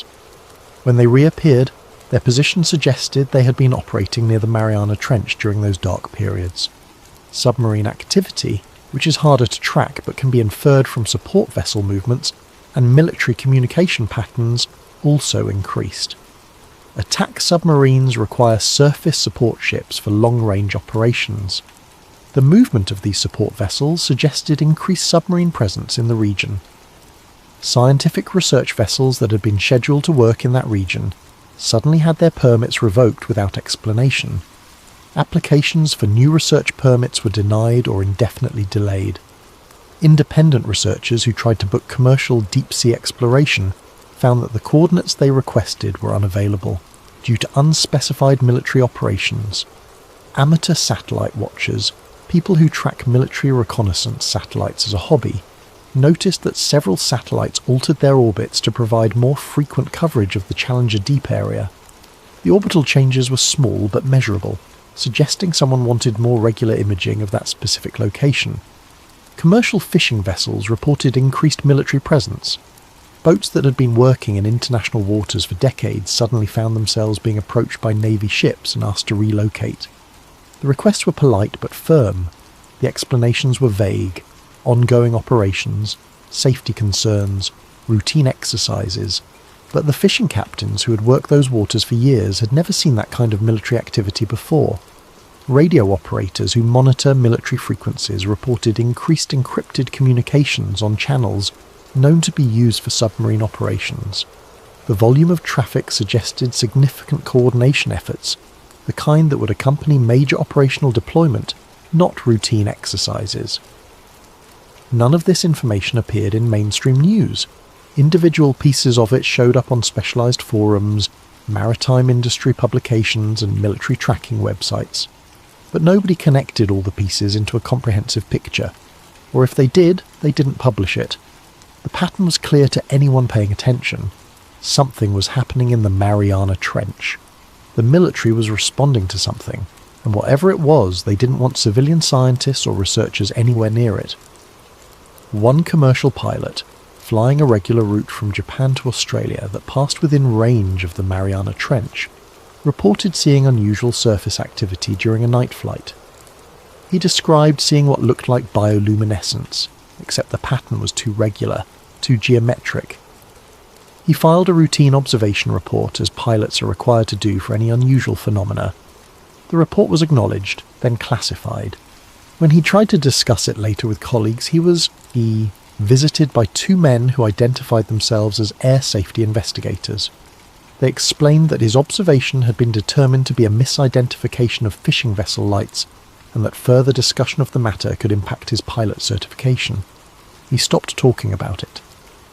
A marine biologist conducting independent research on deep-sea species, using a small autonomous underwater vehicle she had built herself, submitted a request to operate near the Challenger Deep.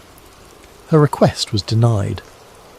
When she asked for an explanation, she was told that military operations were ongoing in the region, and all civilian research activities were temporarily suspended for safety reasons.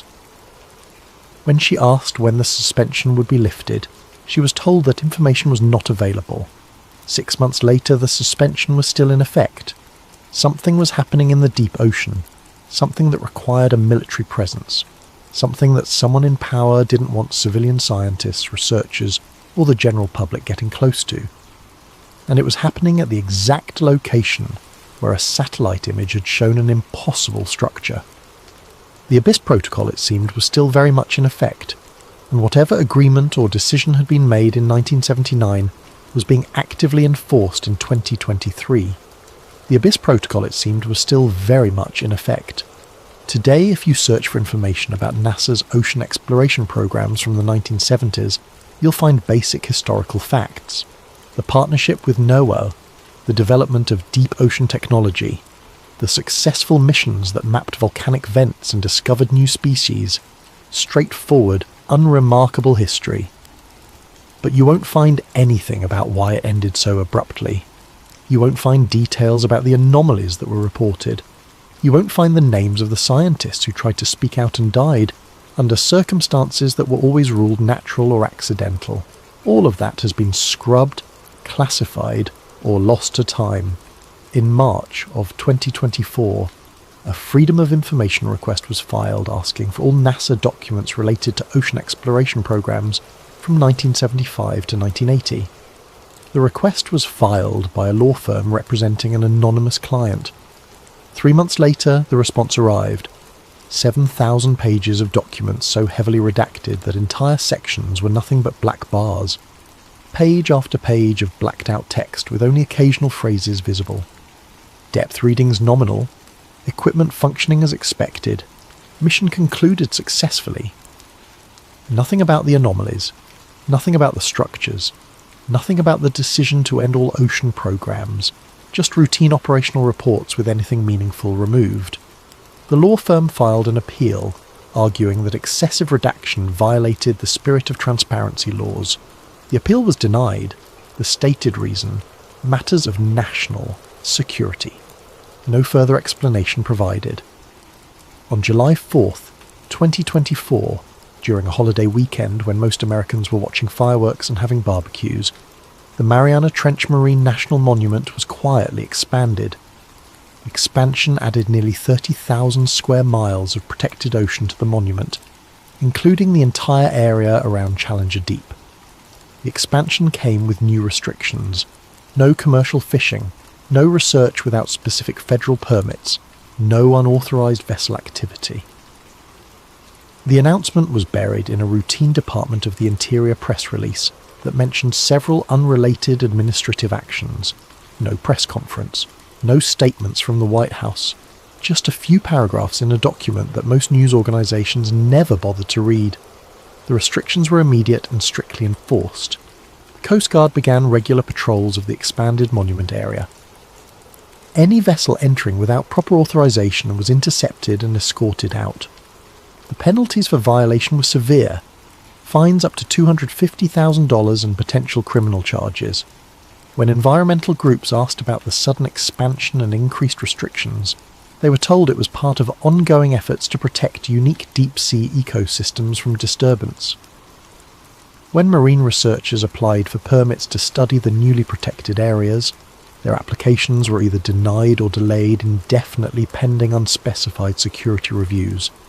The message was clear: the deepest parts of the Mariana Trench were now effectively off-limits to everyone, except those with the highest security clearances.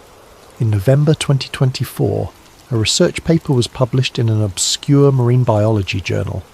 The paper, written by a team of Japanese scientists, described acoustic anomalies detected near several deep ocean trenches between 2020 and 2022. The anomalies consisted of low-frequency sounds that didn't match any known biological or geological sources.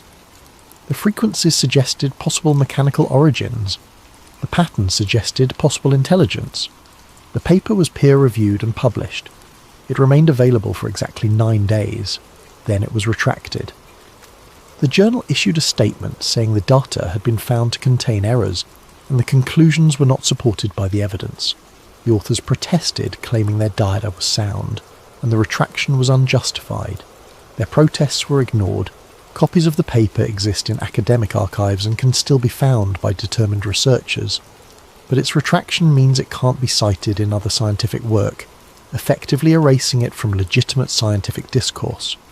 The ocean covers more than 70% of Earth's surface. The average depth is over 2 miles. More than 80% has never been mapped in detail. We have better topographic maps of Mars than we do of our own seafloor. The technology exists to change that. Autonomous underwater vehicles, advanced sonar arrays, satellite bathymetry, deep-sea submersibles that can withstand pressures in the deepest trenches. We could map the entire ocean floor if we chose to. We could explore every trench, every abyssal plain, every underwater mountain range. The cost would be substantial, but not prohibitive. Less than what we spend on space exploration in a single year. The scientific value would be immense. New species, new geological knowledge, better understanding of ocean currents and climate systems, potential resources. But we don't do it. Year after year, the deep ocean remains largely unexplored. Research funding goes to space programs instead. Mars rovers and Jupiter probes and telescopes looking at distant galaxies. We search for life on other planets while leaving most of our own planet unexplored. The official explanations make sense on the surface. The ocean is difficult to explore. The pressure is crushing. The darkness is absolute. The equipment required is expensive and specialized. Space captures public imagination in ways the ocean doesn't. Funding decisions are complex and based on multiple factors. All of that is true. But it doesn't explain the classified documents. It doesn't explain why scientists who asked too many questions ended up dead. It doesn't explain why certain coordinates are now off limits to civilian research. It doesn't explain the Abyss Protocol. There are places on Earth where humans are not permitted to go. Military installations, nuclear facilities, government research centres. We accept these restrictions as necessary for security. We understand that some things need to be kept secret for legitimate reasons. But the deep ocean isn't a military base or a nuclear facility. It's a natural part of our planet. It was here billions of years before humans existed. Restricting access to it, controlling who can explore it, hiding what's been found there. These actions suggest something more than routine security concerns. They suggest something was discovered that changed the fundamental understanding of who we are and whether we're alone. Something that people in power decided we're not ready to know. Something that has been kept secret for 50 years through classification, suppression, and when necessary, elimination of anyone who came too close to the truth. Marvin Eldridge died in 1978. Harlan Vick died in 2022. Lena Hart Boone disappeared in 2023. These are just the names we know. How many others were silenced?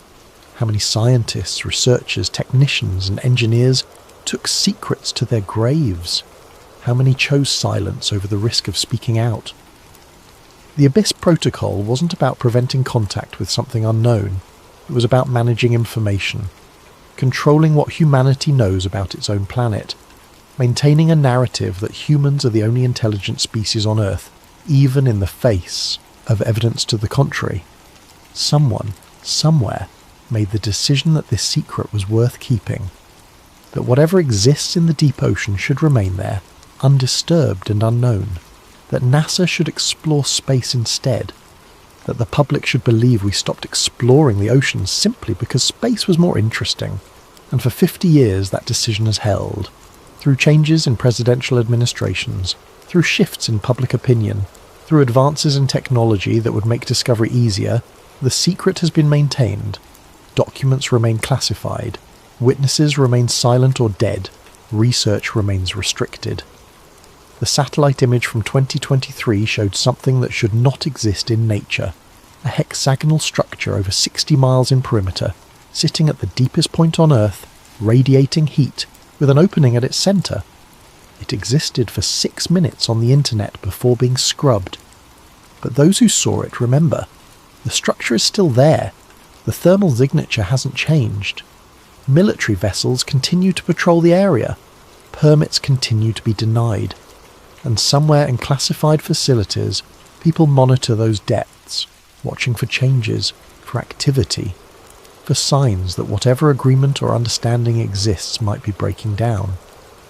The ocean keeps its secrets well, and in the crushing darkness of the deepest trenches, at pressures that would instantly kill any human, beneath miles of water where no light has ever reached, something exists. Something with geometric precision. Something that radiates heat. Something that noticed when we came looking in the 1970s and responded by shutting down our equipment. Something that may have been here long before humans walked the Earth.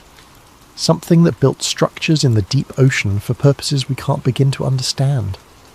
Something that someone in power encountered and then decided humanity was better off not knowing about. NASA didn't choose space over ocean. They were pushed into space, ordered to look up instead of down, told to search for life on distant planets while ignoring the evidence of non-human intelligence right here on Earth. The choice was made, the protocol was established, and for 50 years it has been enforced with classification protocols, funding redirection, permit restrictions, and when necessary, permanent silence. The truth is down there, in the Mariana Trench, in the Puerto Rico Trench, in the Tonga Trench, in the deepest, darkest, most inaccessible places on our planet. Waiting, watching, existing, and we have been told to leave it alone. Perhaps that was the right decision. Perhaps there are discoveries that humanity isn't ready for. Perhaps there are truths that would fundamentally break our understanding of the world in ways we couldn't recover from. Or perhaps those in power simply made a choice that they're not the ones suffering. They're not the ones who died asking questions, and they're not the ones who have to live with the weight of suppressed knowledge. The ocean covers 70% of our planet. It holds secrets we haven't even begun to imagine. And somewhere, in a facility with the highest security clearance, in a room where the protocols are enforced and the decisions are made, someone knows exactly what those secrets are. They've known since 1978, and they've decided you shouldn't.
A massive thank you to Dogface680 and so many others who suggested this incredible topic. Your video ideas keep this channel going. If you have suggestions for future videos, please drop them in the comments below. Now, let's dive into one of the most chilling government experiments you've never heard of. Some secrets don't get buried, they get frozen.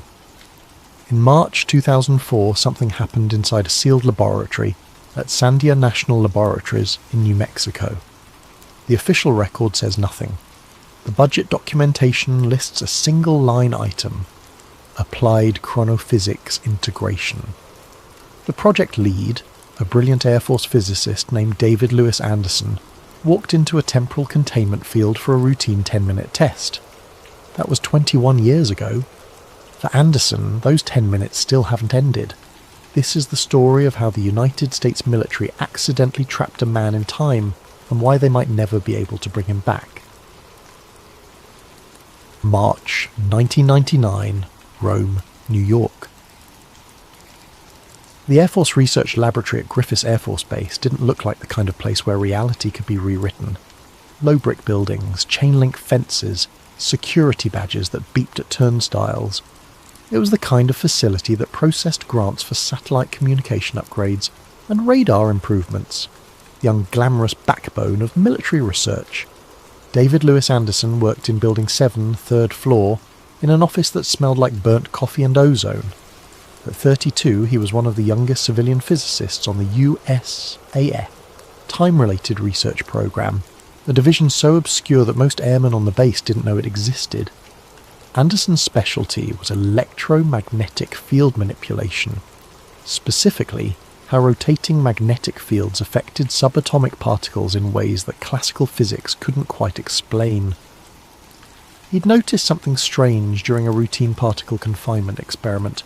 Decay rates inside his toroidal field chamber were slightly slower than they should have been. Not by much, a fraction of a microsecond.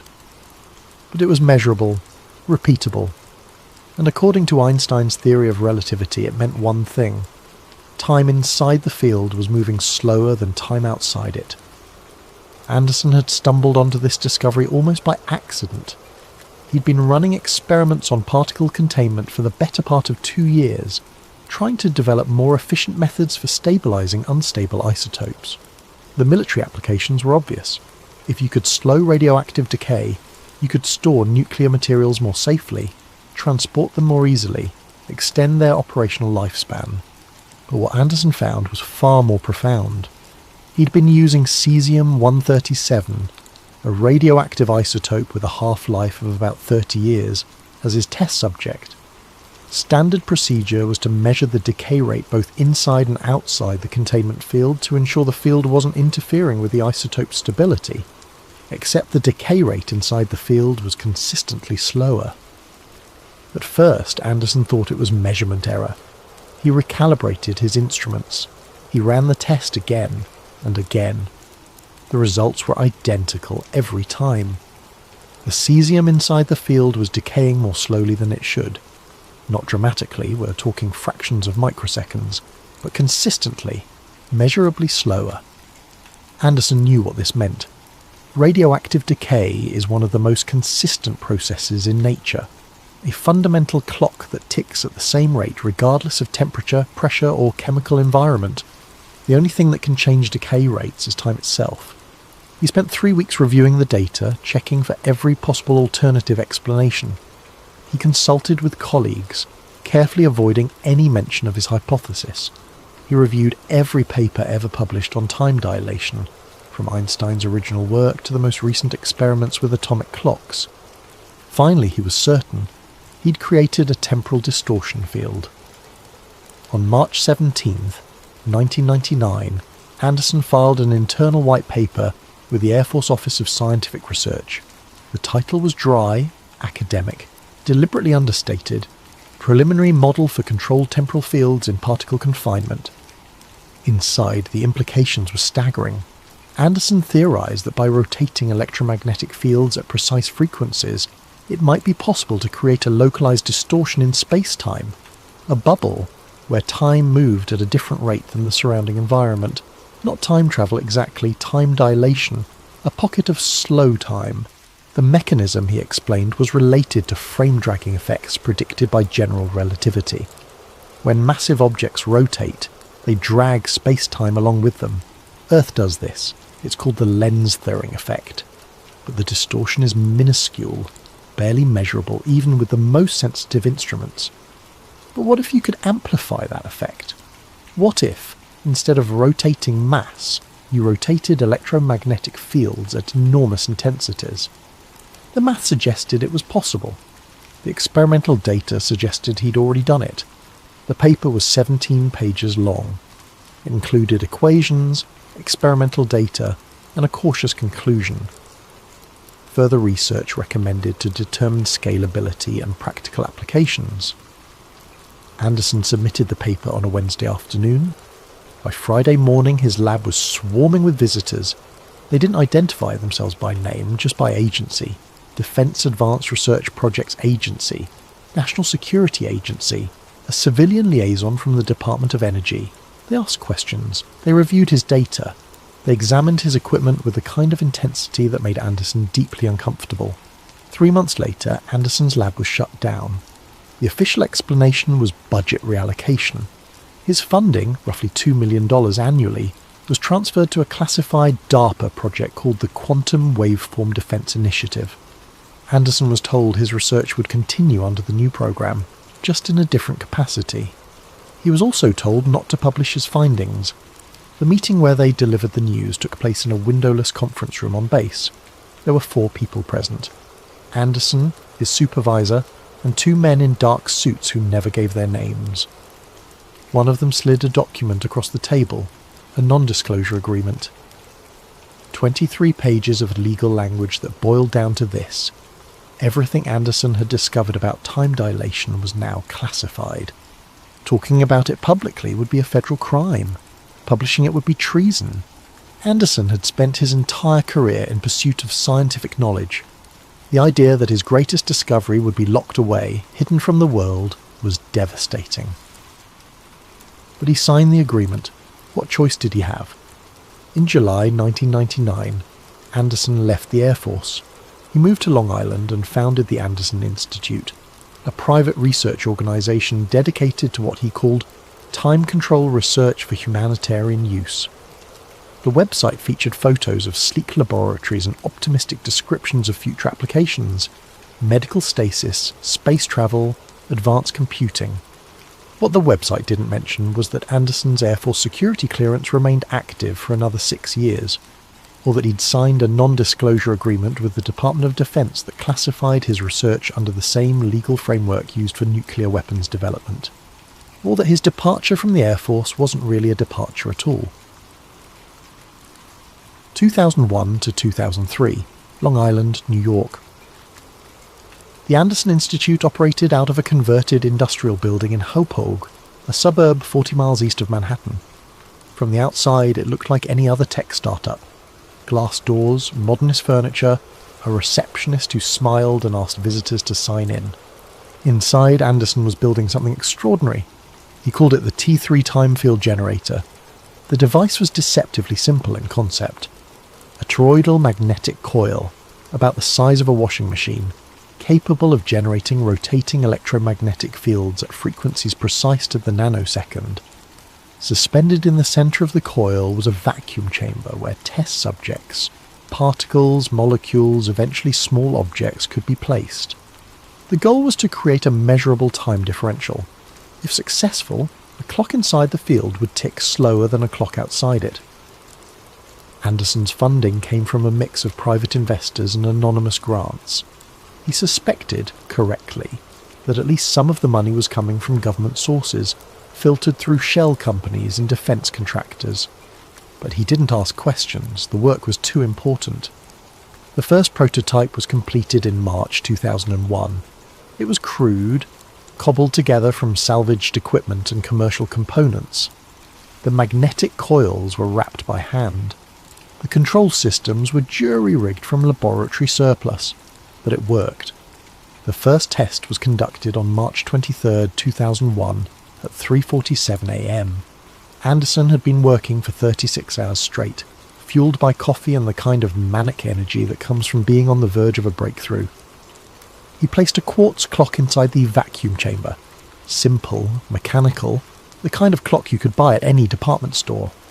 Outside the chamber, he placed an identical clock, synchronized to the nanosecond using a GPS time signal.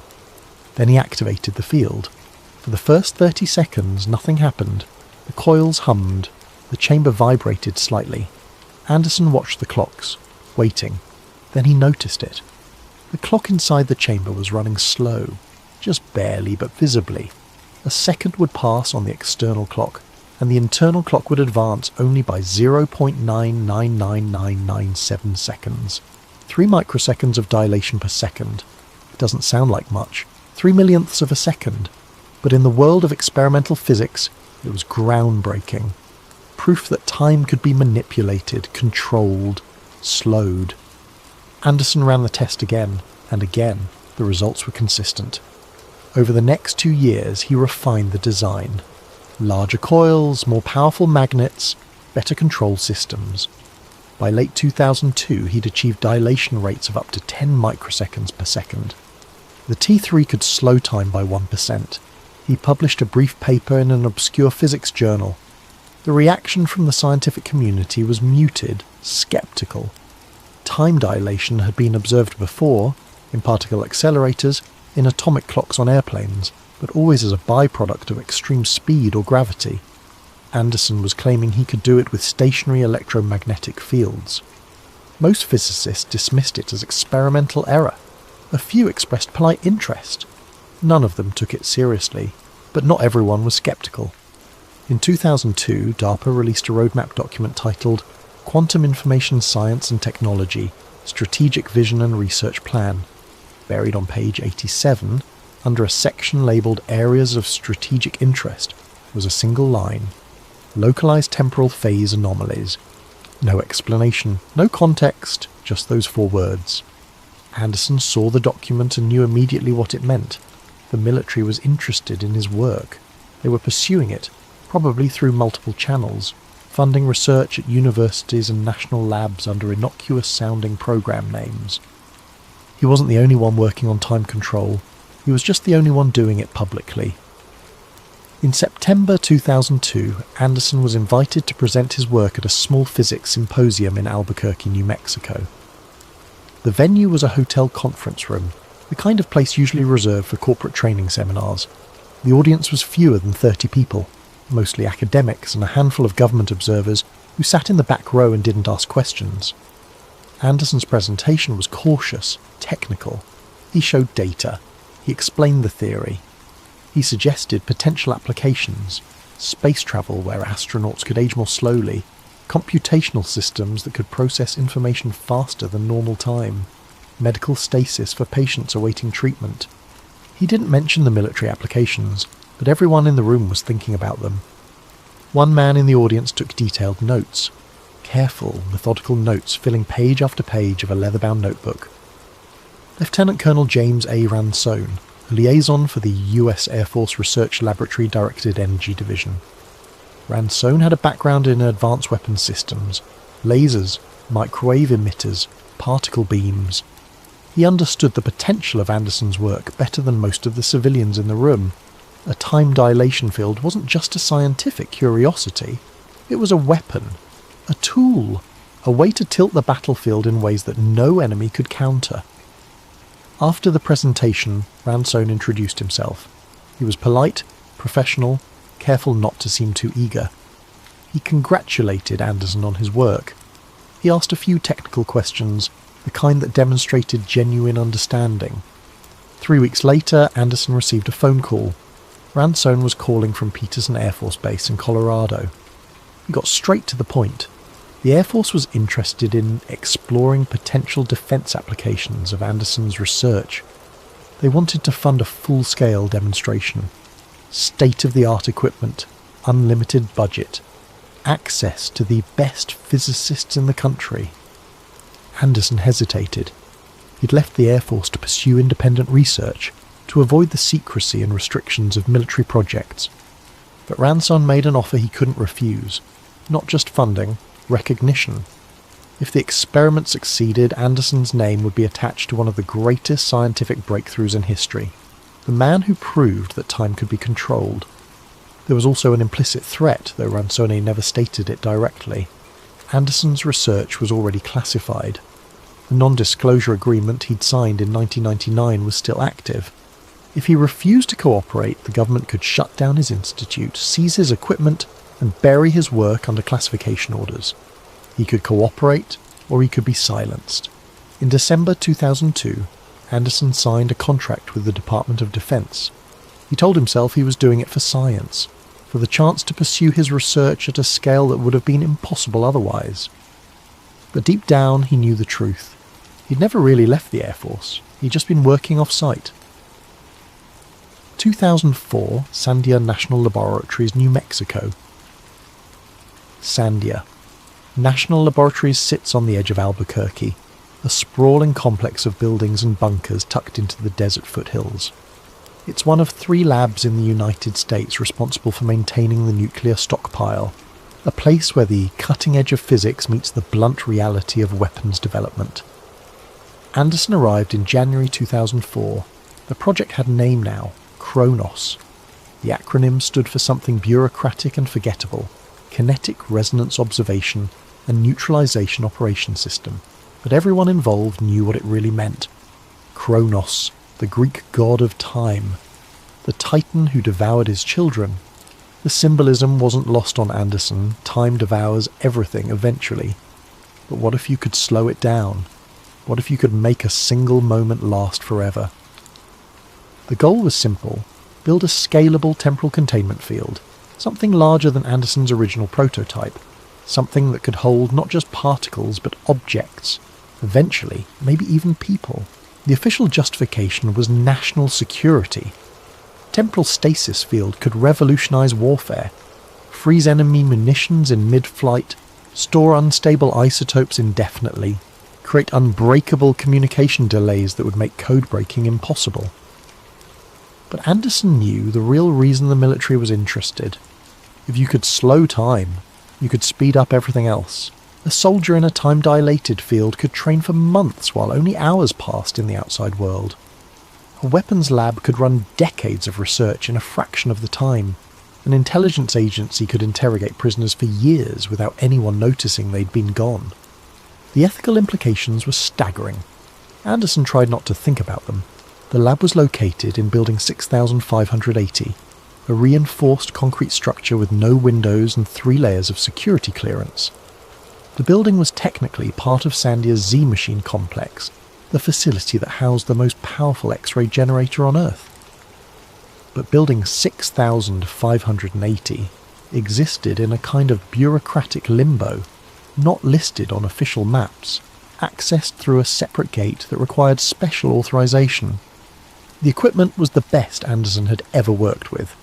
Superconducting magnets capable of generating fields measured in tens of Tesla. Precision atomic clocks accurate to 1 second in 300 million years. Quantum sensors capable of detecting fluctuations in space-time down to the Planck scale. The smallest measurable unit of distance in the universe. The team was small: Anderson, 2 Air Force physicists named Chen and Rodriguez, a handful of engineers, and Lieutenant Colonel Ransone, who observed every test with the quiet intensity of a man who knew this project could change the world. There were also observers, men and women who never gave their names, who sat in a separate control room behind reinforced glass and watched everything through cameras. Anderson assumed they were intelligence analysts, or maybe military strategists trying to figure out how to weaponize his discovery. He tried not to think about them either. The new design was based on Anderson's T3 prototype, but scaled up dramatically. The magnetic coils were arranged in a nested toroidal configuration, creating a containment field that was both more stable and more powerful. The control systems used quantum computers to adjust the field parameters in real time, compensating for fluctuations and maintaining coherence. The containment chamber itself was a cylinder, about 8 feet in diameter and 10 feet tall, large enough to hold equipment, instruments, eventually a person. The first test was scheduled for early March. They started small. a simple atomic clock placed inside the chamber and monitored for temporal anomalies. The field was activated for 5 minutes, running at low power. The clock fell behind by half a second. The second test ran for 10 minutes at higher power. The clock fell behind by 3 seconds. The third test ran for 15 minutes at maximum power. The clock fell behind by 22 seconds. The field was working, not just working, exceeding expectations. The dilation rates were far higher than anything Anderson had achieved in his Long Island lab. But there was a problem. The field was stable, too stable. Once activated, it showed no signs of decay or degradation. The magnetic coils spun at precise frequencies. The energy levels remained constant. The space-time distortion held steady. In theory, that was good. A stable field meant predictable, controllable time dilation. But it also meant the field didn't want to shut down. The engineers had to manually collapse the magnetic fields, forcing the system offline. And each time they did, the instruments detected strange fluctuations, brief spikes in radiation, gravitational anomalies, distortions in the local electromagnetic field. Anderson compared it to popping a soap bubble. The bubble is stable as long as the surface tension holds, but when it breaks, the energy has to go somewhere. Rodriguez, one of the Air Force physicists, ran simulations. The results were troubling. If a large-scale temporal field collapsed suddenly, especially one containing a significant mass, the energy release could be catastrophic. Not nuclear bomb catastrophic, but enough to cause serious damage. And if something living were inside the field at the moment of collapse? Rodriguez didn't finish the sentence. He didn't have to. The team decided to proceed with extreme caution. The next test would be longer, more ambitious. They would activate the field for 30 minutes and monitor it continuously, gathering data on stability, coherence, and energy consumption. The test was designated Cycle 11C. It was scheduled for March 12, 2004. March 12th, 2004, 2:06 p.m. Mountain Time. Anderson stood in the control room watching the technicians make final preparations. The containment chamber sat in the centre of the lab, surrounded by diagnostic equipment and safety barriers. The magnetic coils were already humming, running through their pre-activation sequence. Inside the chamber, they placed an array of instruments: atomic clocks, radiation detectors, temperature sensors, cameras, everything they'd need to monitor conditions inside the field. Ransone stood beside Anderson, arms crossed, watching the same scene through the reinforced glass. "This is it," Ransone said quietly. "If this test succeeds, we move to Phase 2. "Which is?" Anderson asked, though he already knew the answer. "Human testing." Anderson felt a knot form in his stomach. He'd always known it would come to this. You couldn't revolutionize warfare, or medicine, or space travel, or any of the other applications, without eventually putting a person inside the field.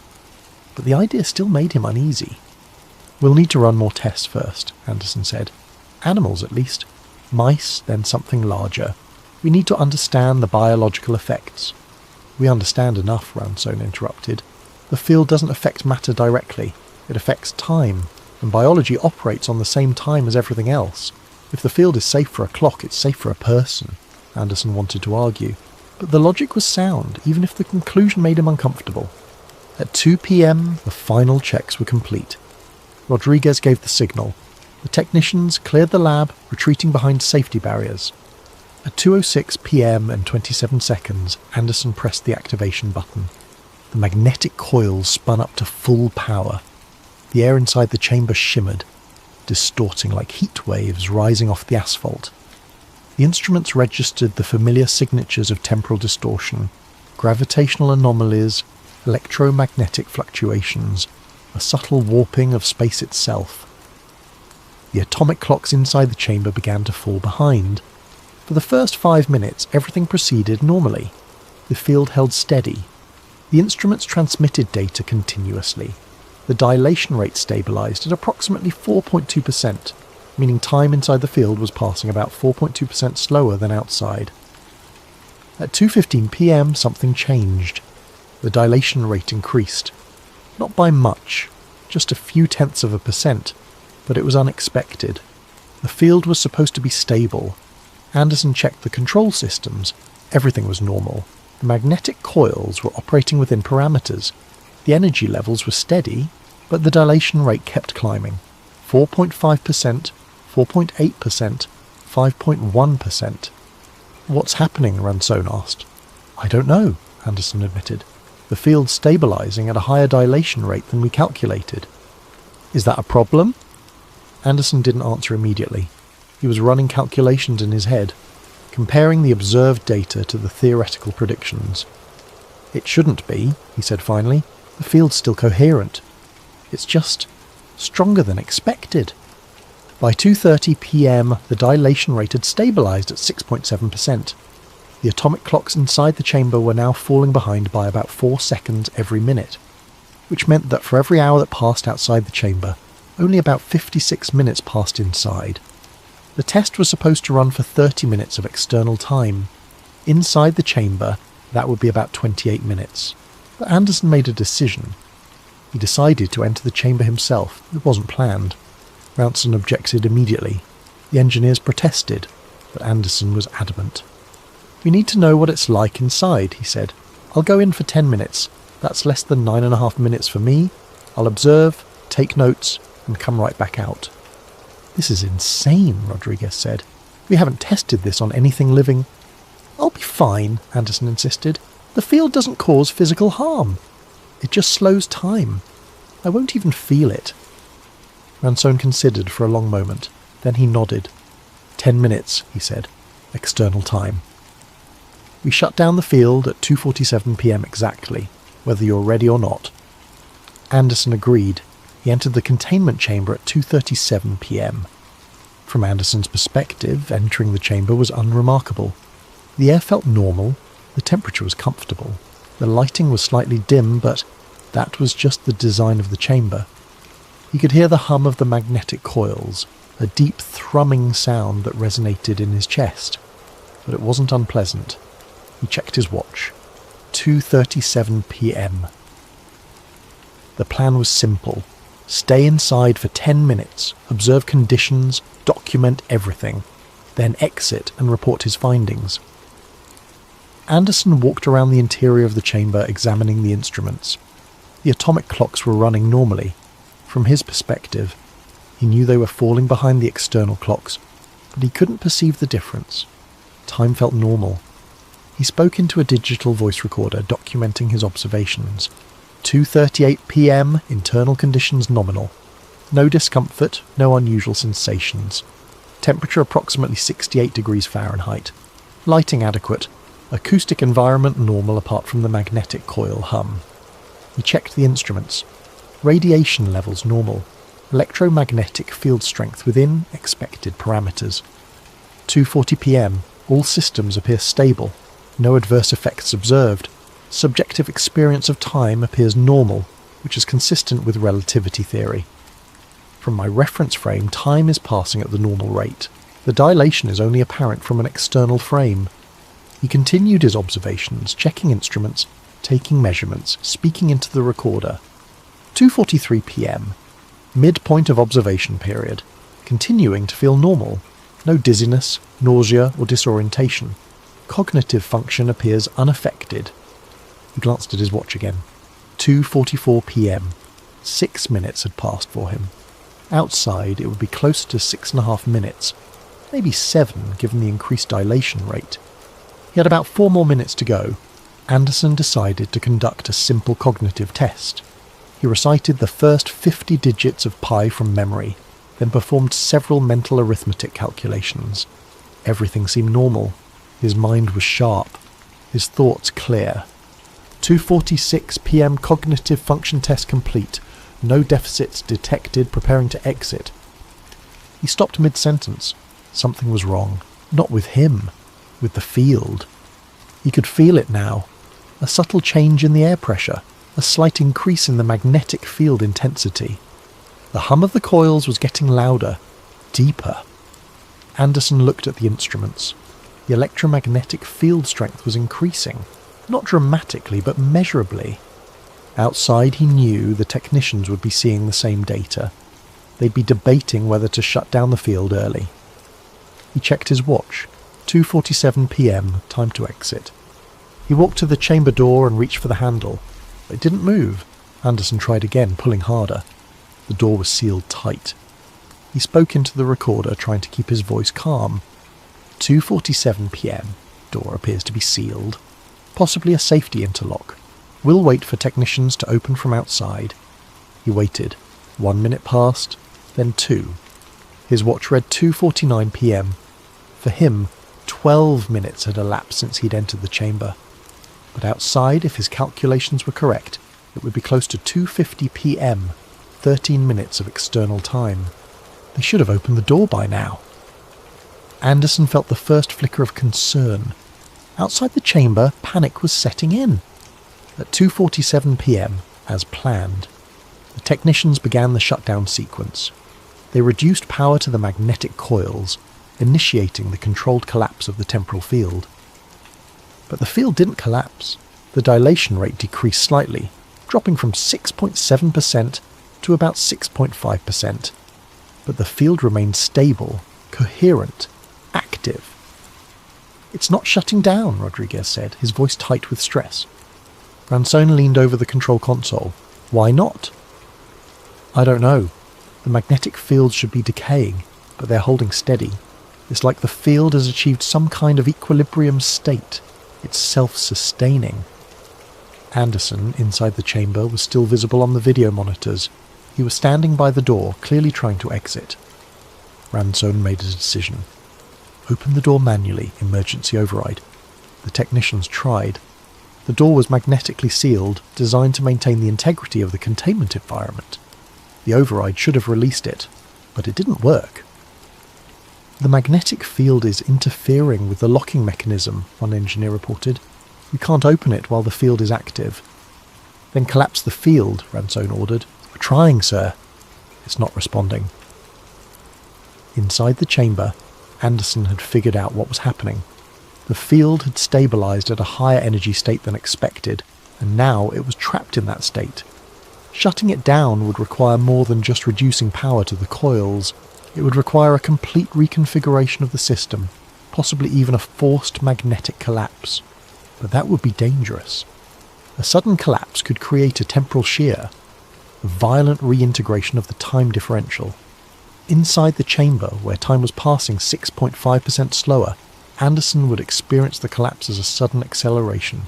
His body would be forced to catch up with external time in an instant. The energy release would be catastrophic. Rodriguez was running the same calculations. His face had gone pale. "If we force the collapse," he said quietly, "the temporal shear could kill him." Ransone stared at the monitor, watching Anderson pace inside the chamber. "What are our options?" "We keep the field running," Rodriguez said. "Maintain it indefinitely until we can figure out a way to safely bring it down." "How long?" "I don't know. Days, weeks, maybe longer." Inside the chamber, Anderson checked his watch. 2:53 p.m. For him, 16 minutes had passed. Outside, it was approximately 2:54 p.m., 17 minutes. He'd expected to be out by now. The test should have been over, but the door was still sealed and he could hear the coils still humming. Something had gone wrong. Over the next several hours, external time, the team at Sandia tried everything. They attempted to gradually reduce the field strength, hoping to slowly bring the dilation rate down to 0. But every time they adjusted the power, the field compensated, maintaining its equilibrium. They tried to override the door locks mechanically, using hydraulic tools to force it open, but the magnetic field was too strong, interfering with the mechanisms.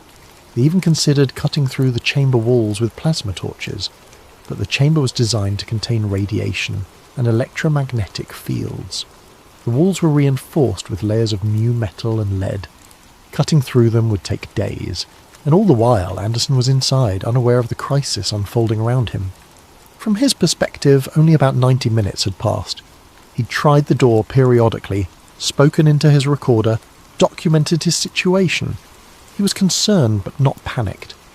He assumed the delay was technical, that the team was working on the problem. He had no idea they couldn't get him out. By 8 p.m. external time, about 7:30 p.m. for Anderson, the situation was clear. The field wasn't going to collapse naturally. It would continue running indefinitely, or until the power supply failed, and forcing it to collapse would kill Anderson. Ransoni convened an emergency meeting with the project leads. Anderson was still visible on the monitors, sitting inside the chamber, reading a technical manual he'd found on a shelf. "We have 3 options," Rodriguez said. 1. We keep the field running indefinitely and hope we eventually figure out how to safely collapse it. 2. We cut power to the facility, which will force an immediate collapse and almost certainly kill Anderson. 3. We seal the chamber permanently and leave him in there. The room was silent. "Option 3 isn't an option," Ranson said firmly. "We're not abandoning him." "Then we go with option 1, Rodriguez replied. "We maintain the field, we keep monitoring, and we research. Maybe we'll find a solution." It was decided. The field would continue running. The chamber would be sealed, not permanently but securely to prevent accidental interference. The entire module would be classified at the highest level, and research would continue in secret. They would find a way to save Anderson. They had to. But weeks passed, then months, and the field remained stable, unyielding. Inside the chamber, Anderson's watch showed that only about 6 hours had passed. He was confused, frustrated, but still hopeful. He assumed the delay was temporary, that the team was working on a solution. He had no way of knowing that outside the world was moving on without him. August 2005. The Anderson Institute's website went dark on August 14th, 2005. There was no announcement, no explanation. One day the site was live. Photos of laboratories, press releases, contact information. The next day, it was gone. Replaced by a blank page with a single line of text. Experiments currently suspended for government collaboration. Anderson's colleagues were given minimal information. They were told he'd taken a long-term consulting position with the government, working on classified projects at an undisclosed location. They were asked politely but firmly not to discuss the nature of his work. Most accepted the explanation. A few were suspicious. One engineer, Thomas Keller, couldn't let it go. He'd worked with Anderson for 3 years, building the T3 prototype, refining the designs. They'd been friends. And now Anderson had vanished without a word, without even a goodbye. Keller sent emails, they bounced back. He tried calling, the numbers were disconnected. Finally, in September 2005, Keller drove to Sandia National Laboratories. He showed up at the main gate, asked to speak with Anderson, said it was urgent. Security escorted him off the property. 2 weeks later, Keller received a visit from 2 men in dark suits. They identified themselves as Department of Defense investigators. They asked him about his relationship with Anderson. They asked if he'd shared any information about the time dilation experiments. They reminded him that violating a federal non-disclosure agreement carried a prison sentence of up to 10 years. Keller never spoke about Anderson again. Meanwhile, at Sandia, the sealed chamber sat in building 6580, humming quietly, ignored by everyone except a handful of technicians who monitored it remotely. Inside, Anderson had no idea that 18 months of external time had passed. For him, it was still March 12th, 2004. Only about 11 hours had elapsed since he'd entered the chamber. He'd stopped speaking into the recorder. He'd stopped trying the door. He'd settled into a kind of routine, sleeping, reading the technical manuals stored in the chamber, doing exercises to stay physically fit. He'd long since figured out that something had gone seriously wrong. But he also knew that panicking wouldn't help. The team outside would fix the problem. They had to. He just had to wait. 2010. The hacker collective called themselves Black Obelisk. They specialised in infiltrating government contractor networks, exploiting the weak security that often existed in the civilian companies that serviced classified projects. In March 2010, they hit Los Alamos National Laboratory, or rather, they hit a contractor that managed the lab's email servers. The cache they released was enormous, thousands of documents, most of them mundane, budget reports, personnel evaluations, equipment manifests.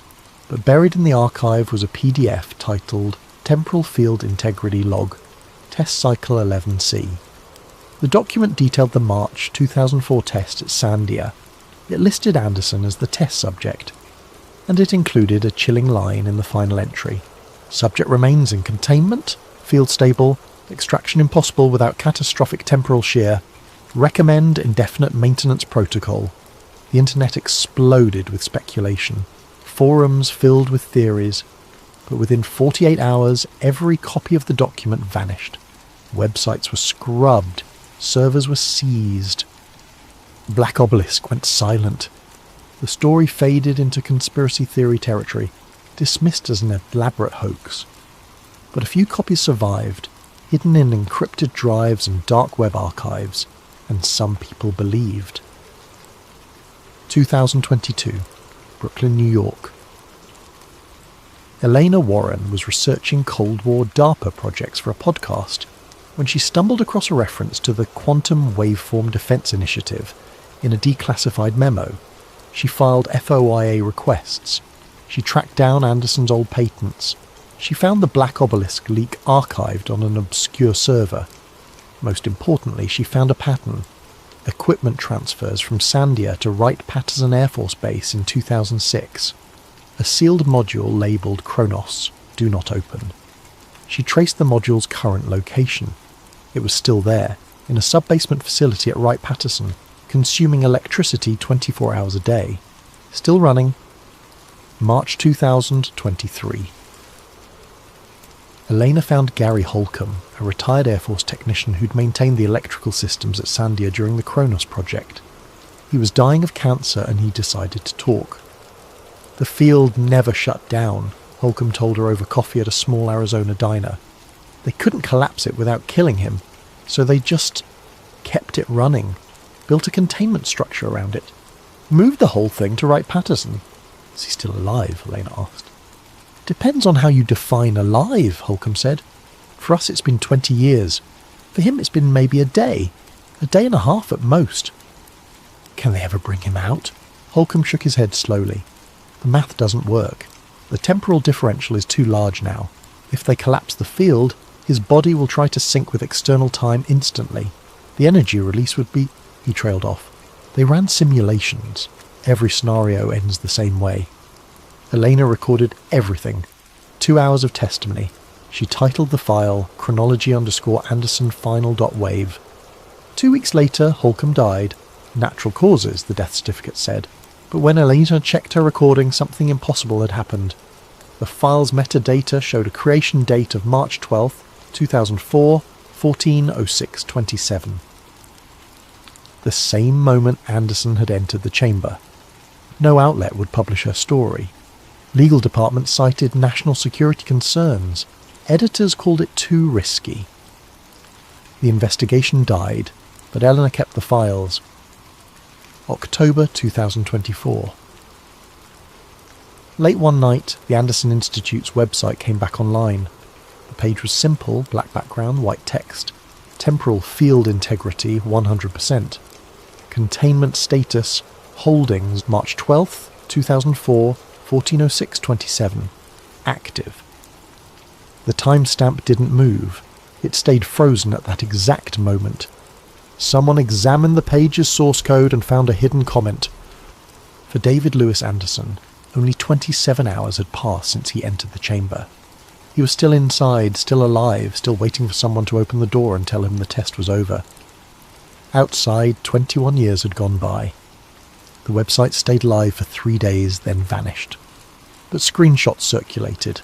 The timestamp became an internet legend. Proof that somewhere in a sealed basement at Wright-Patterson Air Force Base, a man was trapped in a moment that would never end. The field continued to hum. The magnetic coils continued to spin, and time inside that chamber moved infinitely slower than the world outside. Time dilation is real. Einstein proved it. Astronauts age slower in space. Atomic clocks tick differently at different altitudes. But localized time dilation created by electromagnetic fields. The physics is theoretical.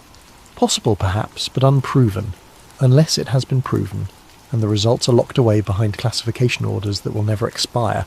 If the military did succeed in creating a temporal containment field, if they did trap a man inside it, We would never know.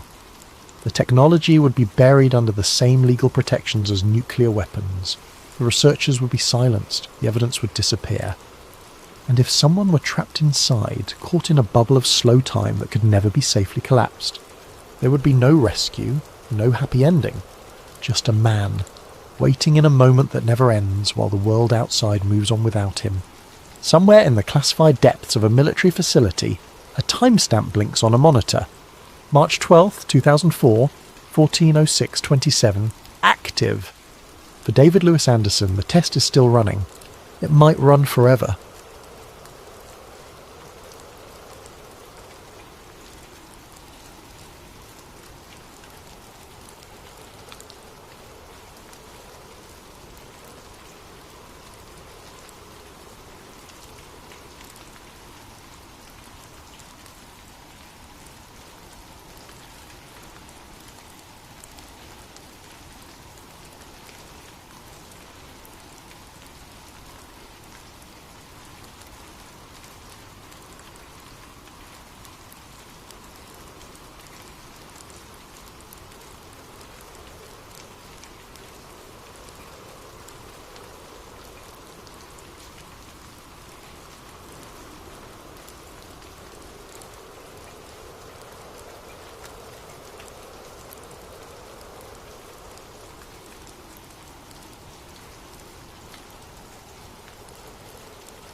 What if the deadliest attack on a United States naval vessel since World War II wasn't an accident at all?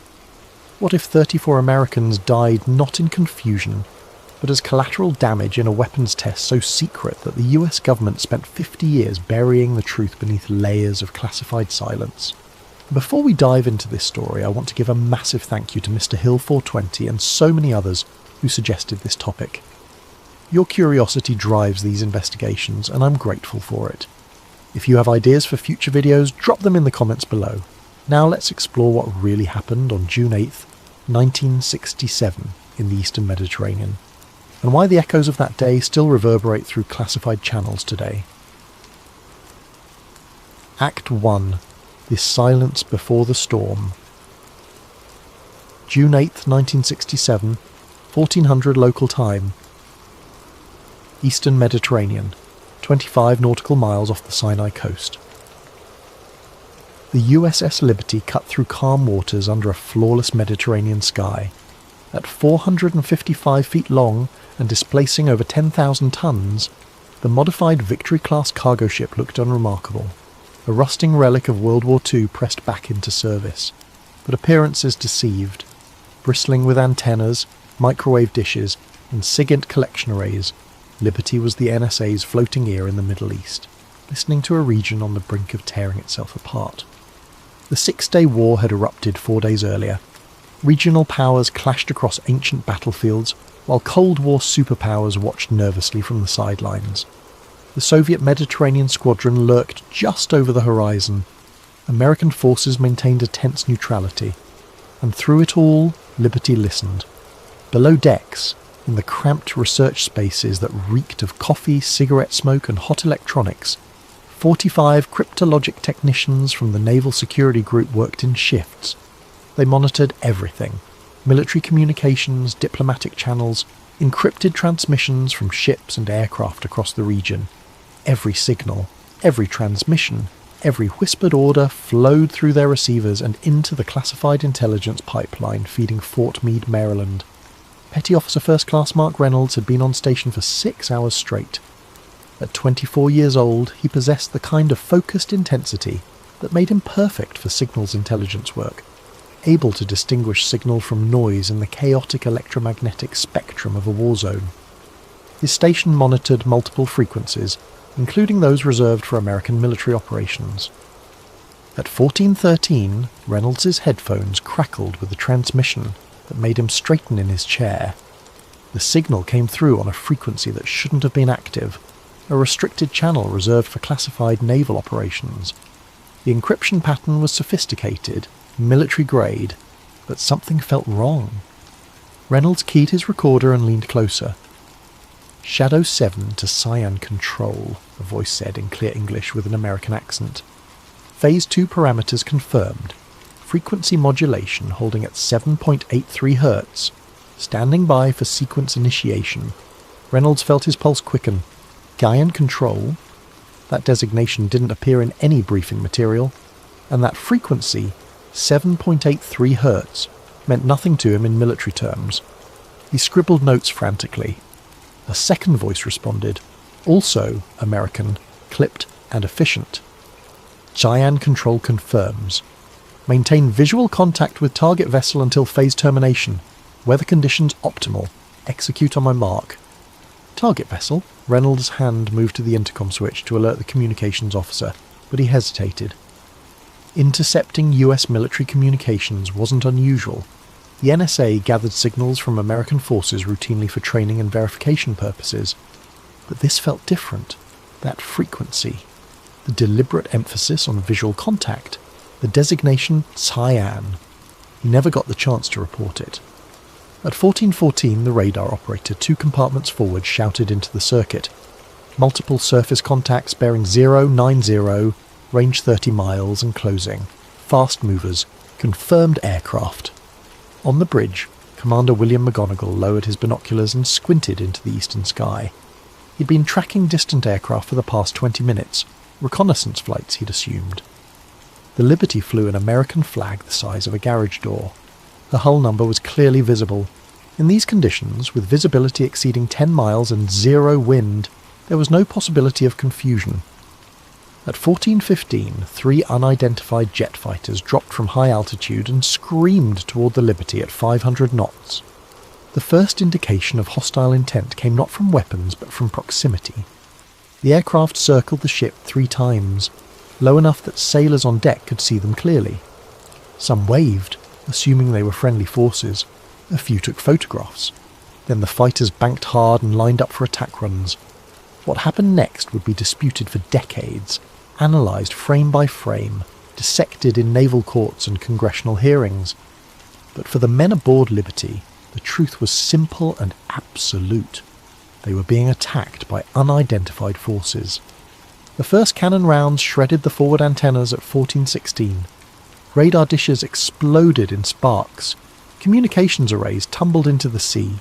The aircraft made multiple passes, their weapons stitching lines of destruction across the deck and superstructure.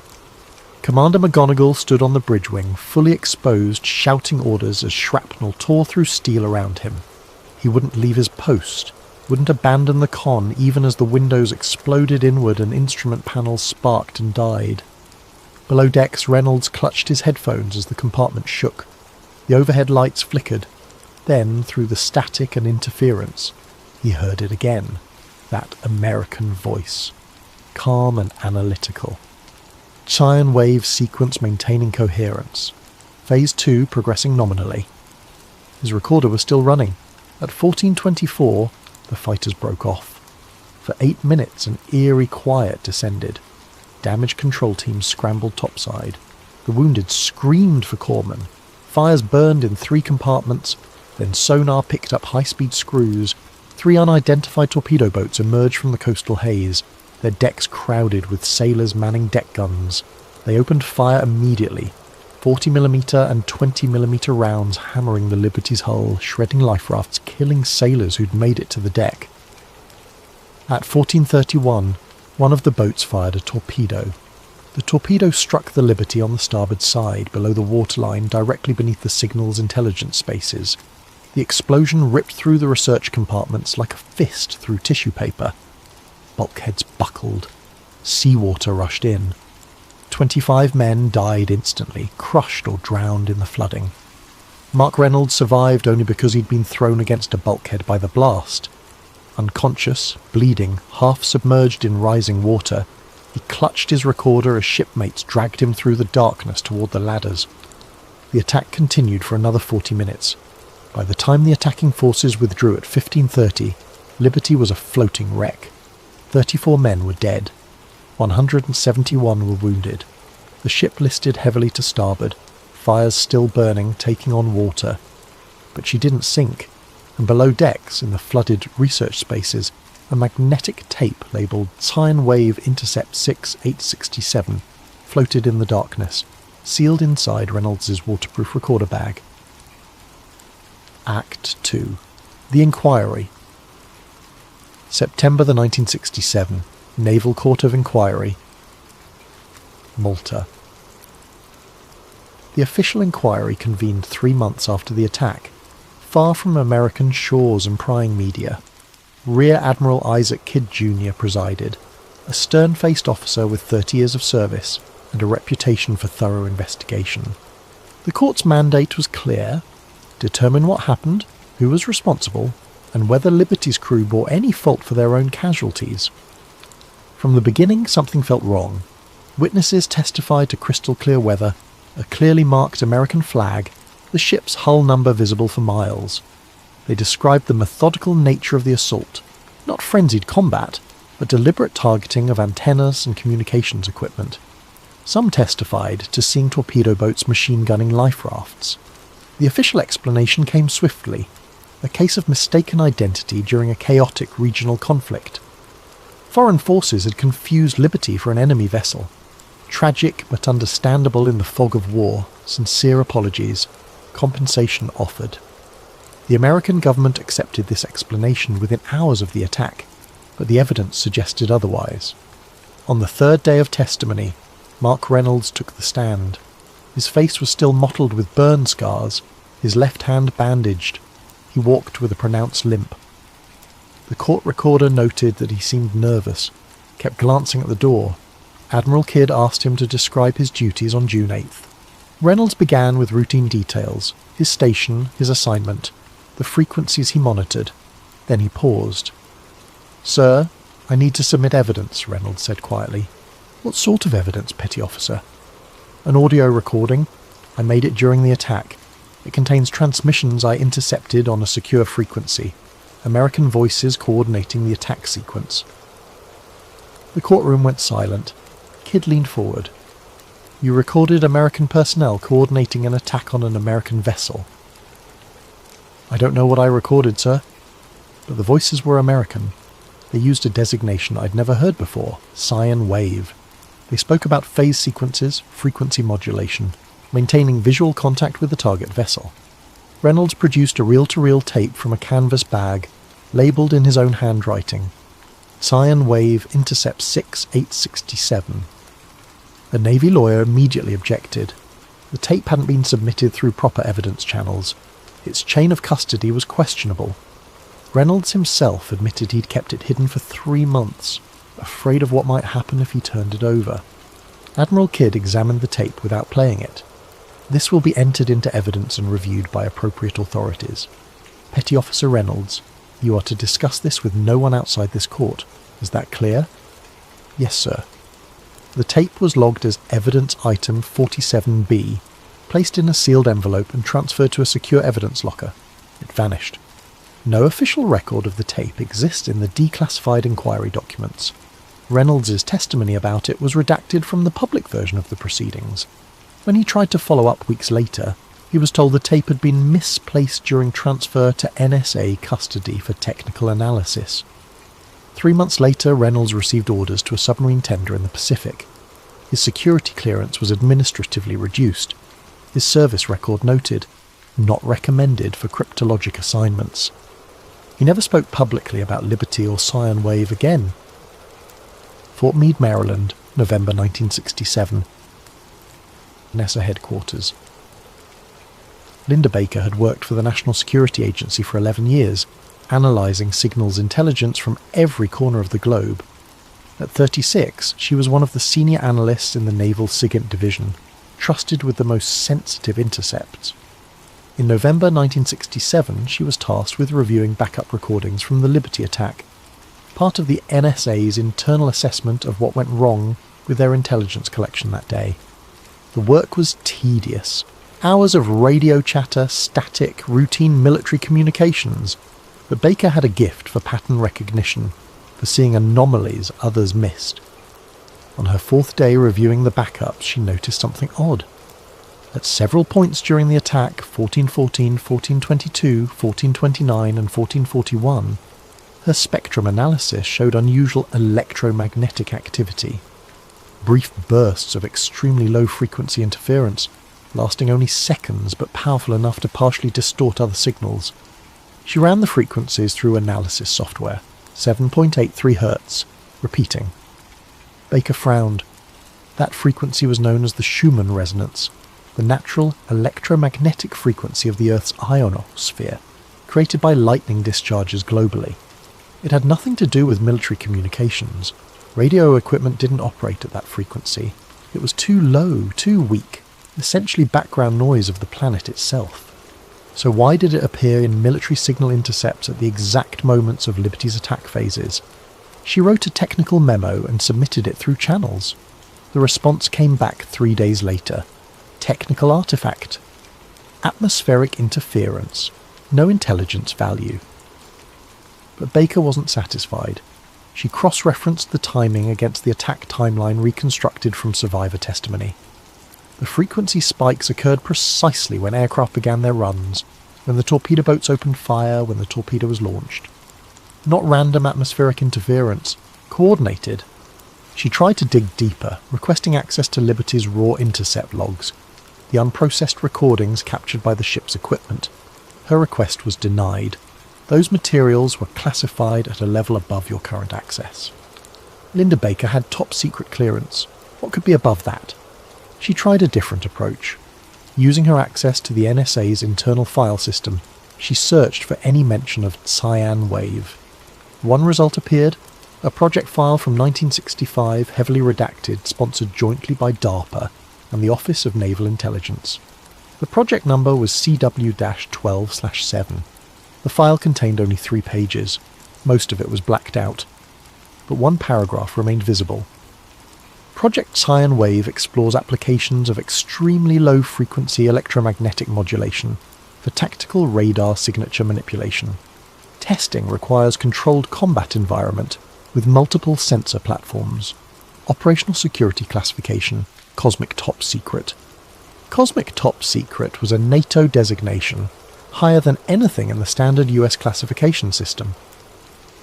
Baker printed the page, then immediately regretted it. She looked around her cubicle, suddenly paranoid. This wasn't just classified. This was the kind of material people's careers ended over. She folded the page into her purse and deleted her search history. That night she typed a summary of her findings and mailed it to herself at her home address.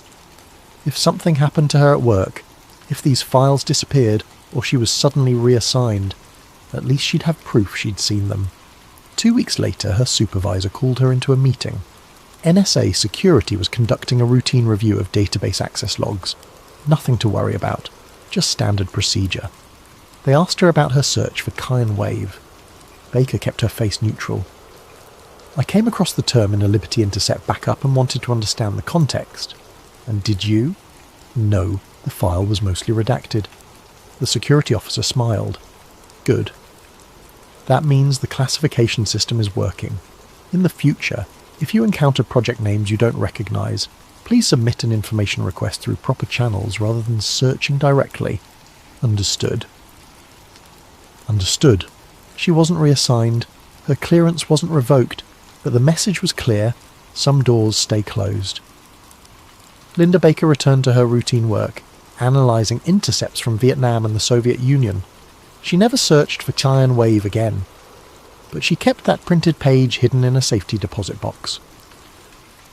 Act 3. The Declassified Ghost. 2003 to 2017. The Long Thaw. In the years following the Cold War's end, the intelligence community slowly began declassifying historical materials under the Freedom of Information Act. Thousands of pages from the 1960s and 70s filtered into public archives, NSA operational summaries, CIA memoranda, military intelligence assessments. The USS Liberty attack, still controversial decades later, attracted particular attention from researchers and conspiracy theorists. Survivors had formed advocacy groups. Journalists had written books questioning the official mistaken identity narrative. The government maintained its story quietly but firmly. In 2003, the NSA released the first batch of Liberty-related intercepts, heavily redacted but enough to confirm that the agency had been monitoring communications in real time during the attack. Linda Baker, now retired and 72 years old, read about the release in the Washington Post. She'd thought about that day in 1967 occasionally over the decades, wondered what had really happened to that tape, whether anyone else had noticed those strange frequency spikes. She requested her old security clearance be reactivated, a privilege available to retired intelligence personnel for consulting work. The approval took 6 months, but eventually she received her credentials and access to the NSA's historical archives in College Park, Maryland. She spent 3 weeks reading through the declassified Liberty materials.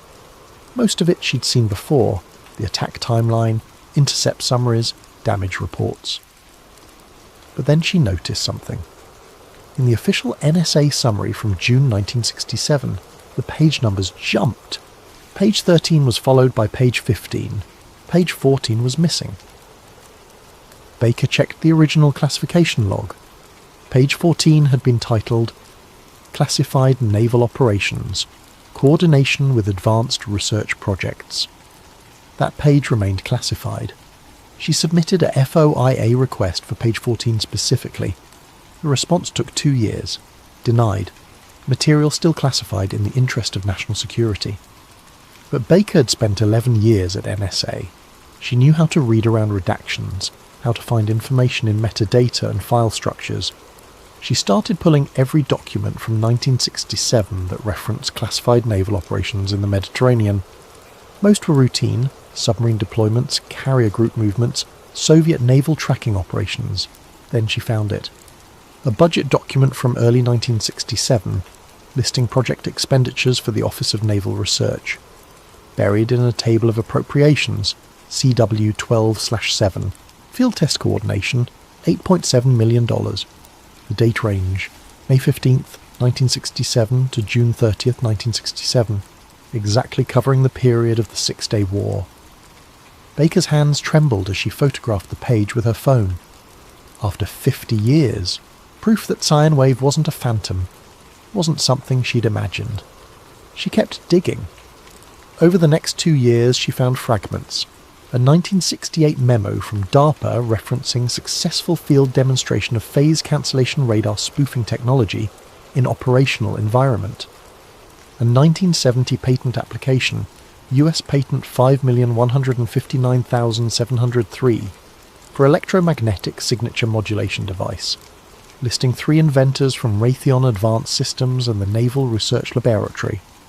A 1982 intelligence report on Soviet radar capabilities noting, Soviet naval defense systems exhibit vulnerability to low-frequency phase modulation, similar to effects observed during classified operations in 1967. The pattern was unmistakable. Sine wave had been real, it had been tested, and Liberty had been there when it happened. But why attack the ship? If Liberty was collecting data for the NSA, if this was an American military operation, why would they attack their own intelligence vessel? Unless Liberty wasn't supposed to be there, unless the ship's presence was unauthorized, and its advanced listening equipment threatened to record something that was never meant to be recorded.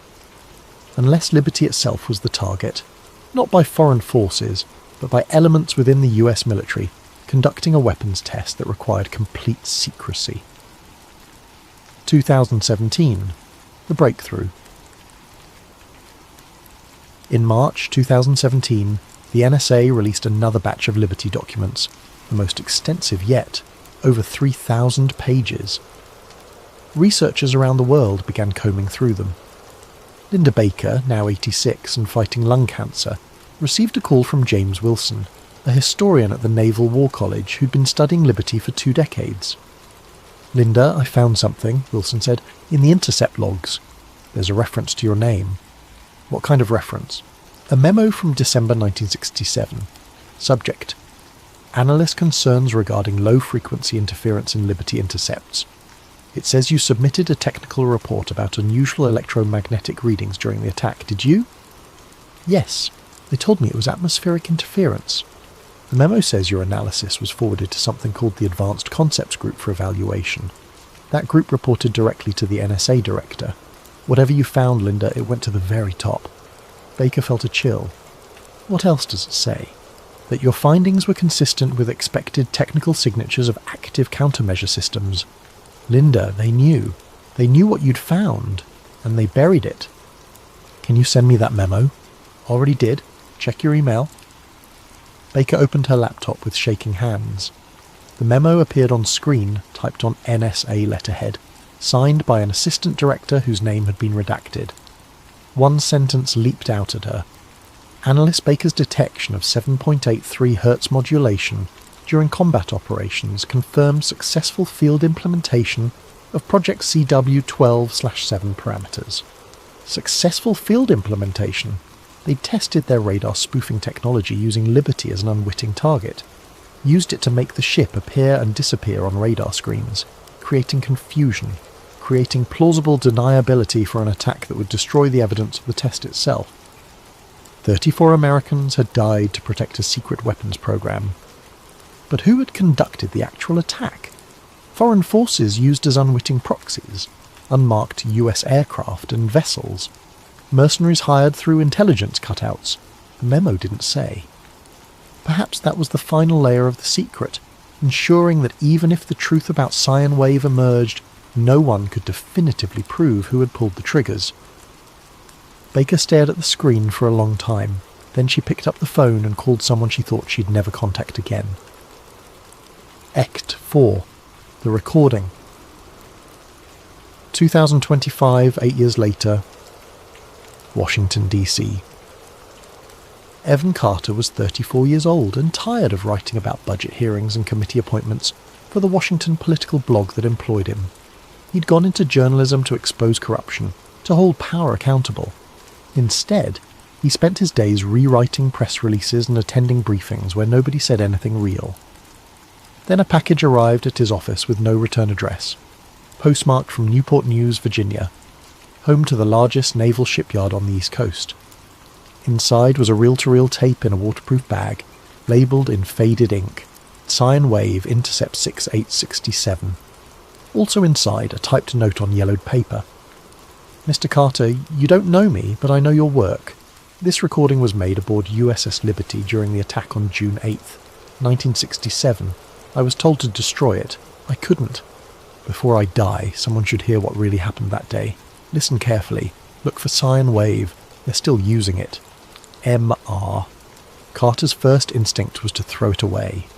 Anonymous packages, conspiracy theories about 50-year-old incidents. This was exactly the kind of rabbit hole that destroyed journalists' credibility. But curiosity won. He took the tape to an audio restoration specialist in Baltimore who digitized it for $200 and didn't ask questions. That night, Carter sat in his apartment with noise-cancelling headphones and pressed play. For the first minute, nothing but static and distant voices. Then clearer, military radio traffic, terse commands, acknowledgements. Someone was intercepting operational communications in real time. At timestamp 1413, an American voice cut through.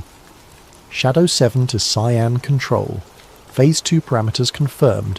Frequency modulation holding at 7.83 Hz.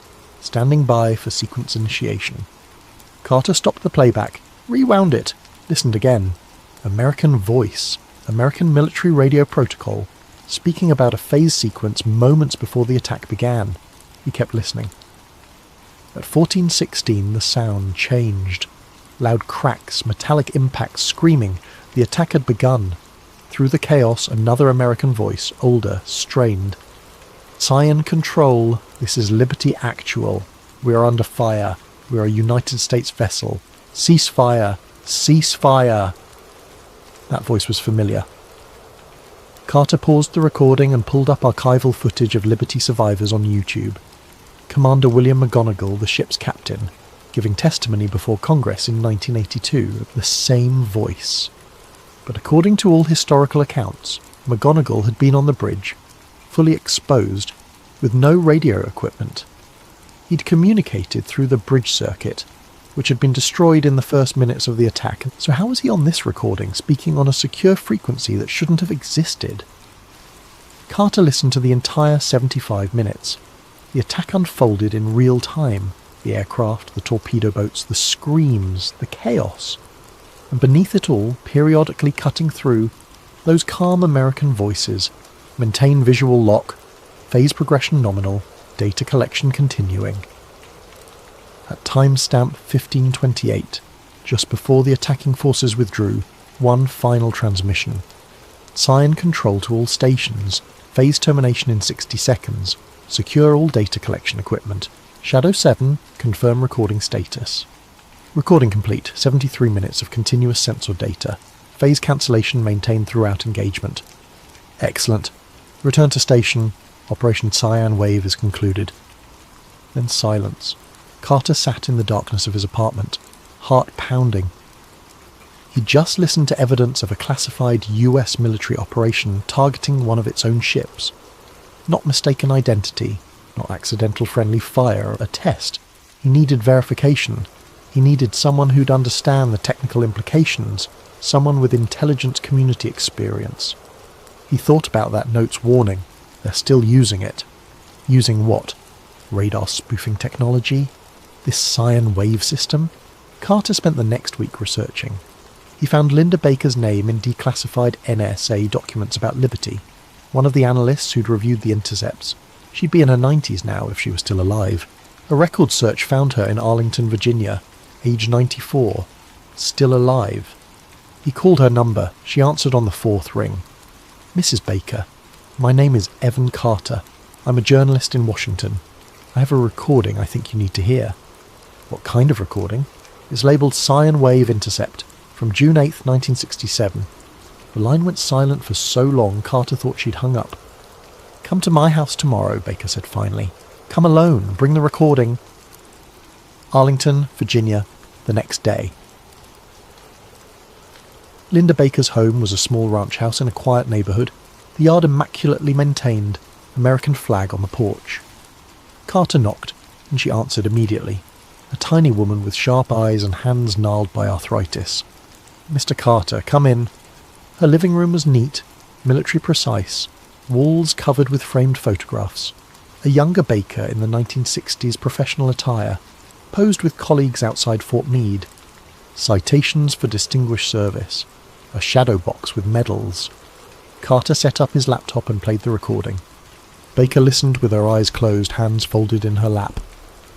When McGonagall's voice came through, Cyan Control, this is Liberty Actual, her eyes opened sharply. That's not possible, she whispered. Carter paused the playback. What's not possible? That voice. That's Commander McGonagall. I heard his testimony before Congress. But he couldn't have been transmitting on that frequency. The bridge communications were destroyed. Unless what? Baker stood slowly and walked to a bookshelf. She removed a thick photo album and opened it, revealing not photographs but papers, decades-old documents, carefully preserved in plastic sleeves. I kept copies, she said. Things I wasn't supposed to keep. Things I thought might matter someday. She showed Carter the 1967 memo referencing the 7.83 Hz frequency spikes, the budget document listing Cyan Wave funding, the patent application for electromagnetic signature modulation. It was a test, Baker said. They were testing radar spoofing technology, making ships appear and disappear on radar screens by manipulating extremely low-frequency electromagnetic fields. Liberty's sensors were sophisticated enough to detect it, to record it, so they had to eliminate the evidence. By attacking their own ship, by creating a plausible cover story, a regional conflict, mistaken identity, fog of war. The attackers, whoever they actually were, could claim confusion. The US government accepts the explanation to protect its weapons program. 34 dead sailors become classified collateral damage. Carter felt sick. But the recording, McGonagall's voice. How? Two possibilities, Baker said. Either there were two separate communication streams, one real, one for the test control, or the recording itself is partially fabricated. Someone created a comprehensive audio record of the operation for documentation purposes, splicing together real combat recordings with test-controlled transmissions. Who would do that? The NSA, DARPA, the Office of Naval Intelligence, any agency running a black-budget program that needs to document results without creating discoverable evidence. Carter thought about the anonymous note. They're still using it. Mrs. Baker, if this technology existed in 1967, what would it look like now? 58 years of development? Baker smiled grimly.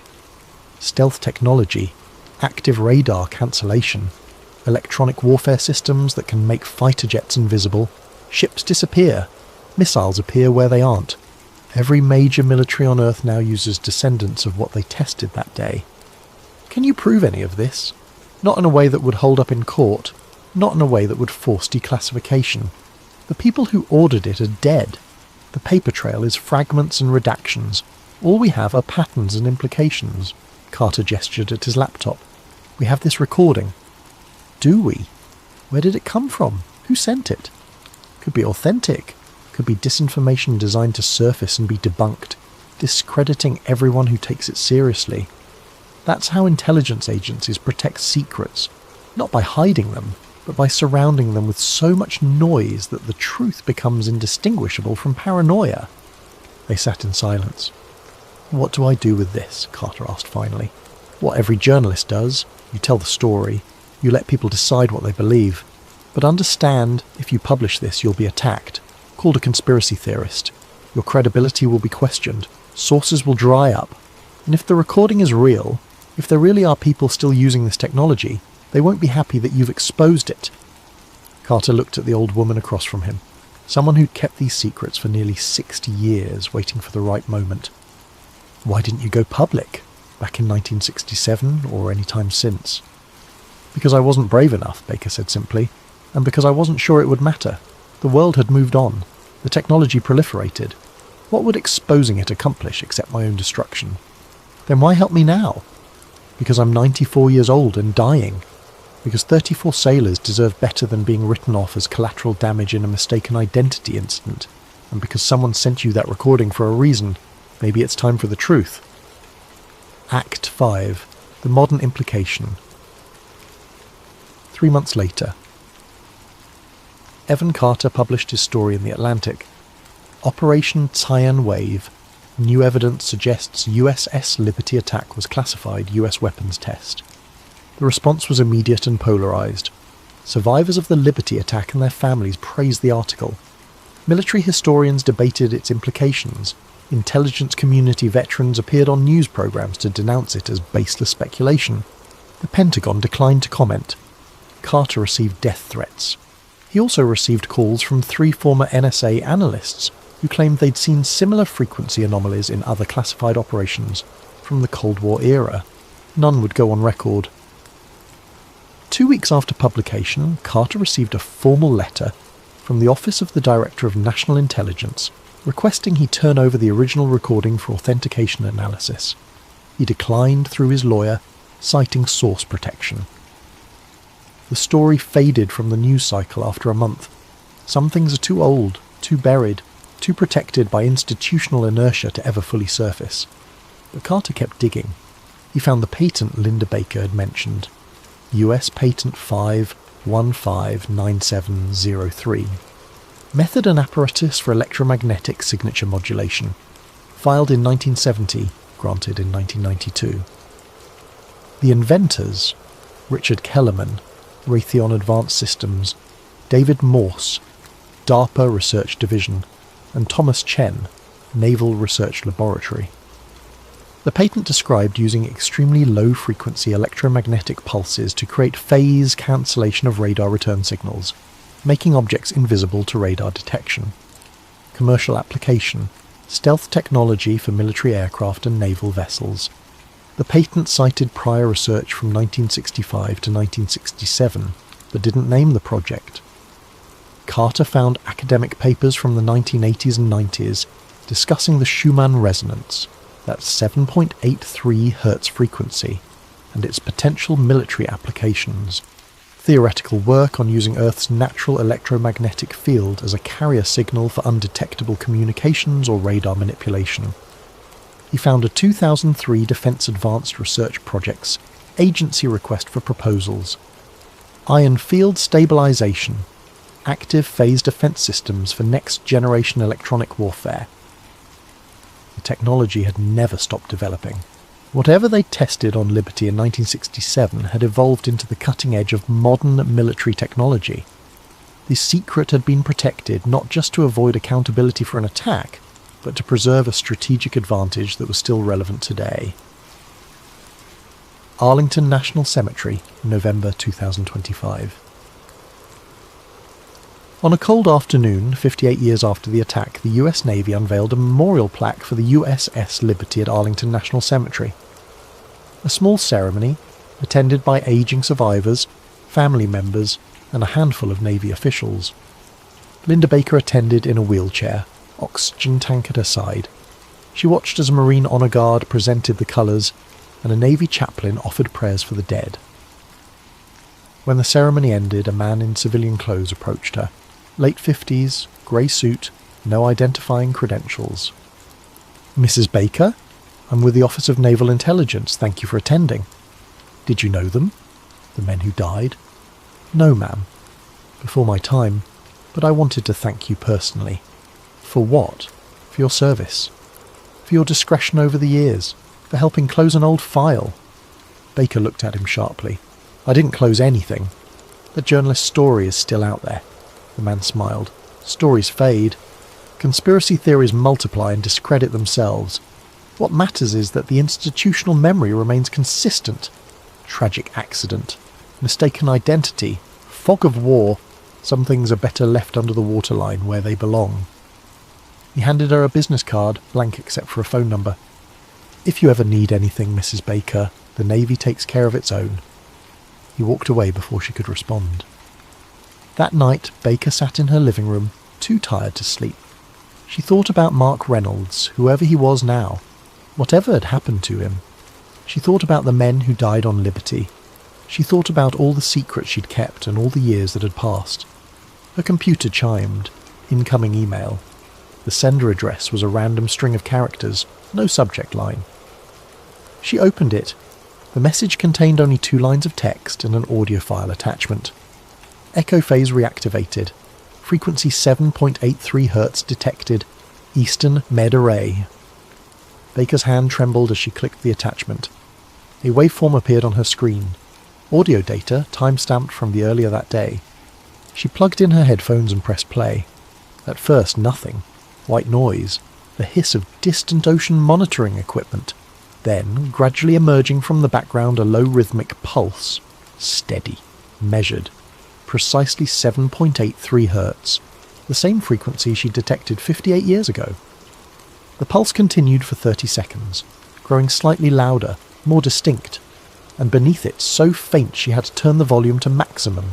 Something else. Not random noise. Pattern. Structure. Multiple voices overlapped and distorted, speaking in fragments. Phase alignment confirmed. Target lock acquired. Maintain visual until... Cyan control. Baker's breath caught. These weren't recordings from 1967. The audio quality was too clean, too digital. This was new, current, happening right now. She checked the timestamp again. November 15th, 2025, 1413 UTC. The exact same time the Liberty attack had begun, 58 years earlier, 1413 local time in the Eastern Mediterranean. It wasn't a coincidence. It couldn't be.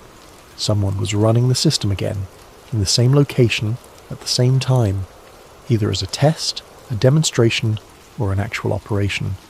The audio file continued playing. The pulse grew stronger, more insistent, until it began to synchronize with something else, a deeper rhythm, slower, familiar. It took her a moment to recognize it. A heartbeat, human heartbeat rhythm. Approximately 60 beats per minute. The electromagnetic pulse was modulating to match it, as if the technology itself had evolved to interface with biological rhythms, making it harder to distinguish from natural background noise.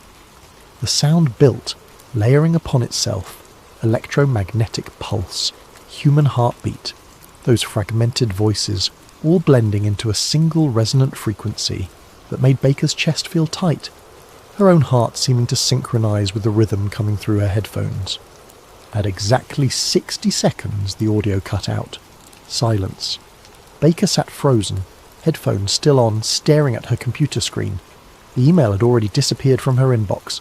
She checked her deleted folder, her spam folder. Nothing. As if it had never existed. But the audio file was still on her desktop, and she tried to open it again. The file was corrupted, 0 bytes, unreadable. Someone had sent her evidence of an active operation and then remotely erased it, leaving her with nothing but memory and the knowledge that after 58 years, Cyan Wave wasn't history. It was still operational, still secret, still being used somewhere in the Eastern Mediterranean at this very moment. Baker closed her laptop and sat in the darkness of her living room. Outside, a cold November wind rattled the windows. The American flag on her porch snapped and rippled. She thought about those 34 sailors, about Mark Reynolds and his stolen tape, about Commander McGonagall standing on that bridge refusing to abandon his post, even as his ship was destroyed around him. She thought about all the secrets she'd kept, all the years of silence and whether any of it had mattered. Her phone sat on the table beside her. She could call Carter, tell him about the email, the audio, the active signal, but what would that accomplish? Another story that would be denied, debunked, dismissed. Or she could do nothing, let it go, die with her secrets intact, having spent her whole life in the shadows of classified operations. Baker picked up the phone. She dialed Carter's number. He answered on the second ring. "Mrs. Baker, are you okay? It's almost midnight." "Mr. Carter," she said quietly, "they're running it again. Right now, same location, same time. I just received proof." "Received from who?" "I don't know. Someone who wants me to know, or wants to see what I'll do with the information." "Do you still have the proof?" "No. It erased itself, but I heard it, Evan, that frequency, those voices. It's not historical, it's active. Right now." Carter was silent for a moment. "What do you want me to do?" "I want you to keep digging. Keep asking questions. Don't let them bury it for another 58 years. Those men deserve better. The truth deserves better. And you? What will you do?" Baker looked at the blank business card from the O&I officer, still sitting on her coffee table. "I'm going to make a phone call," she said. "I'm going to tell them I know. And then I'm going to sleep better than I have in 58 years. They might... I'm 94 years old and dying of cancer, Evan. What are they going to do? The only power they have over me is silence. And I'm done being silent." She hung up before he could argue. Baker sat for a long time, holding that blank business card, thinking about consequences and courage and the weight of truth. Finally, at 12:47 a.m, she dialed the number. It rang once. A voice answered. Male, neutral, professional. "Yes?" "This is Linda Baker. Someone wanted me to know that Cyan Wave is still active. I'm calling to tell you that I know. I've always known. And now someone else knows too." Silence on the line then. "Mrs. Baker, I think you may be confused." "Perhaps." "I'm not confused. I was there from the beginning. I saw the frequency data. I kept the documents. And tonight I heard the same pulse, live, from the Eastern Mediterranean. You can deny it, classify it, bury it under 50 more years of secrecy, but you can't stop the truth from eventually surfacing." Another pause. When the voice returned, it was colder. "The truth, Mrs. Baker, is complicated. National security requires difficult decisions. Sometimes the greater good demands sacrifice. Tell that to the 34 men who died.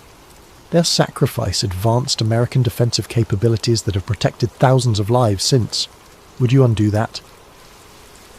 "I would have found another way. One that didn't require killing our own sailors. There was no other way. And if you truly believed what you're saying, you would have gone public decades ago. But you didn't. Because you understand the necessity of secrets." Baker closed her eyes. He was right. She'd had 58 years to speak. She'd chosen silence. Until now. "You're right," she said softly. "I should have spoken sooner. But I can end my life having finally told the truth. Cyan Wave happened. It's still happening. And people deserve to know. No one will believe you without proof, and you have none. Maybe, but I'm not the only one who knows anymore, and eventually secrets always surface. Good night, Mrs. Baker, thank you for your service. The line went dead. Baker set down the phone and exhaled slowly. Her heart was racing. She felt more alive than she had in years. She'd done it. Finally, after all this time, she'd confronted the people who'd buried the truth for 6 decades. Outside, a car started somewhere on her street. Engine noise, headlights briefly washing across her windows, then darkness again. If they were watching, let them watch. She'd said what needed to be said. Baker went to bed and slept deeply for the first time in 58 years. Epilogue. 6 months later, May 2026. Linda Baker died peacefully in her sleep on May 3rd, 2026 at the age of 94. Her obituary in the Washington Post mentioned her distinguished career at the National Security Agency and her contributions to signals intelligence during the Cold War. It did not mention USS Liberty or Cyan Wave. Evan Carter attended her funeral in Arlington. A military honor guard was present. Several elderly former NSA colleagues paid their respects. The ONI officer in the grey suit stood in the back, watching. After the service, Carter found a manila envelope on his car windshield, secured under the wiper blade. Inside, a USB drive and a handwritten note in Linda Baker's shaky script, dated 2 weeks before her death. Mr. Carter, if you're reading this, I'm gone. Enclosed is everything I kept over the years. Documents, audio files, analysis. Use your judgment. Some truths are worth the cost, some aren't. You'll have to decide. But decide honestly. Don't let fear make the choice for you. Those sailors died for a secret. Make sure their deaths meant something. LB. Carter plugged the USB drive into his laptop that night. Hundreds of files. Scanned documents from the 1960s and 70s. Audio recordings.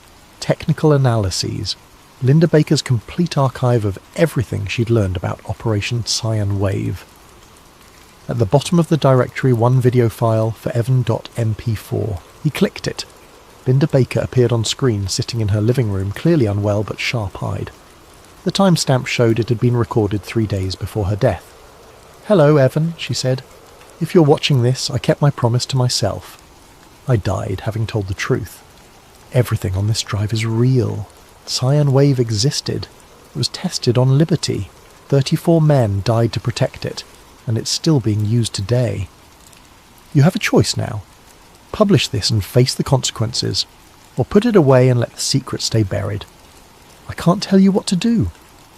But I can tell you this. Those sailors didn't have a choice. They were sacrificed by people who saw them as expendable. The least we owe them is the truth. Whatever you decide, thank you.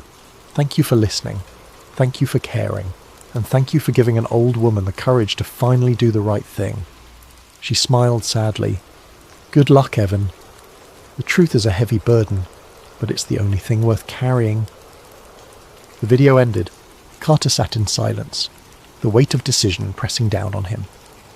Outside, Washington, D.C. hummed with the machinery of government, agencies and institutions and classified programs operating in shadows, protecting secrets that might be vital or might be criminal. He thought about Linda Baker, about Mark Reynolds, about Commander McGonagall and 34 sailors who died in the Mediterranean.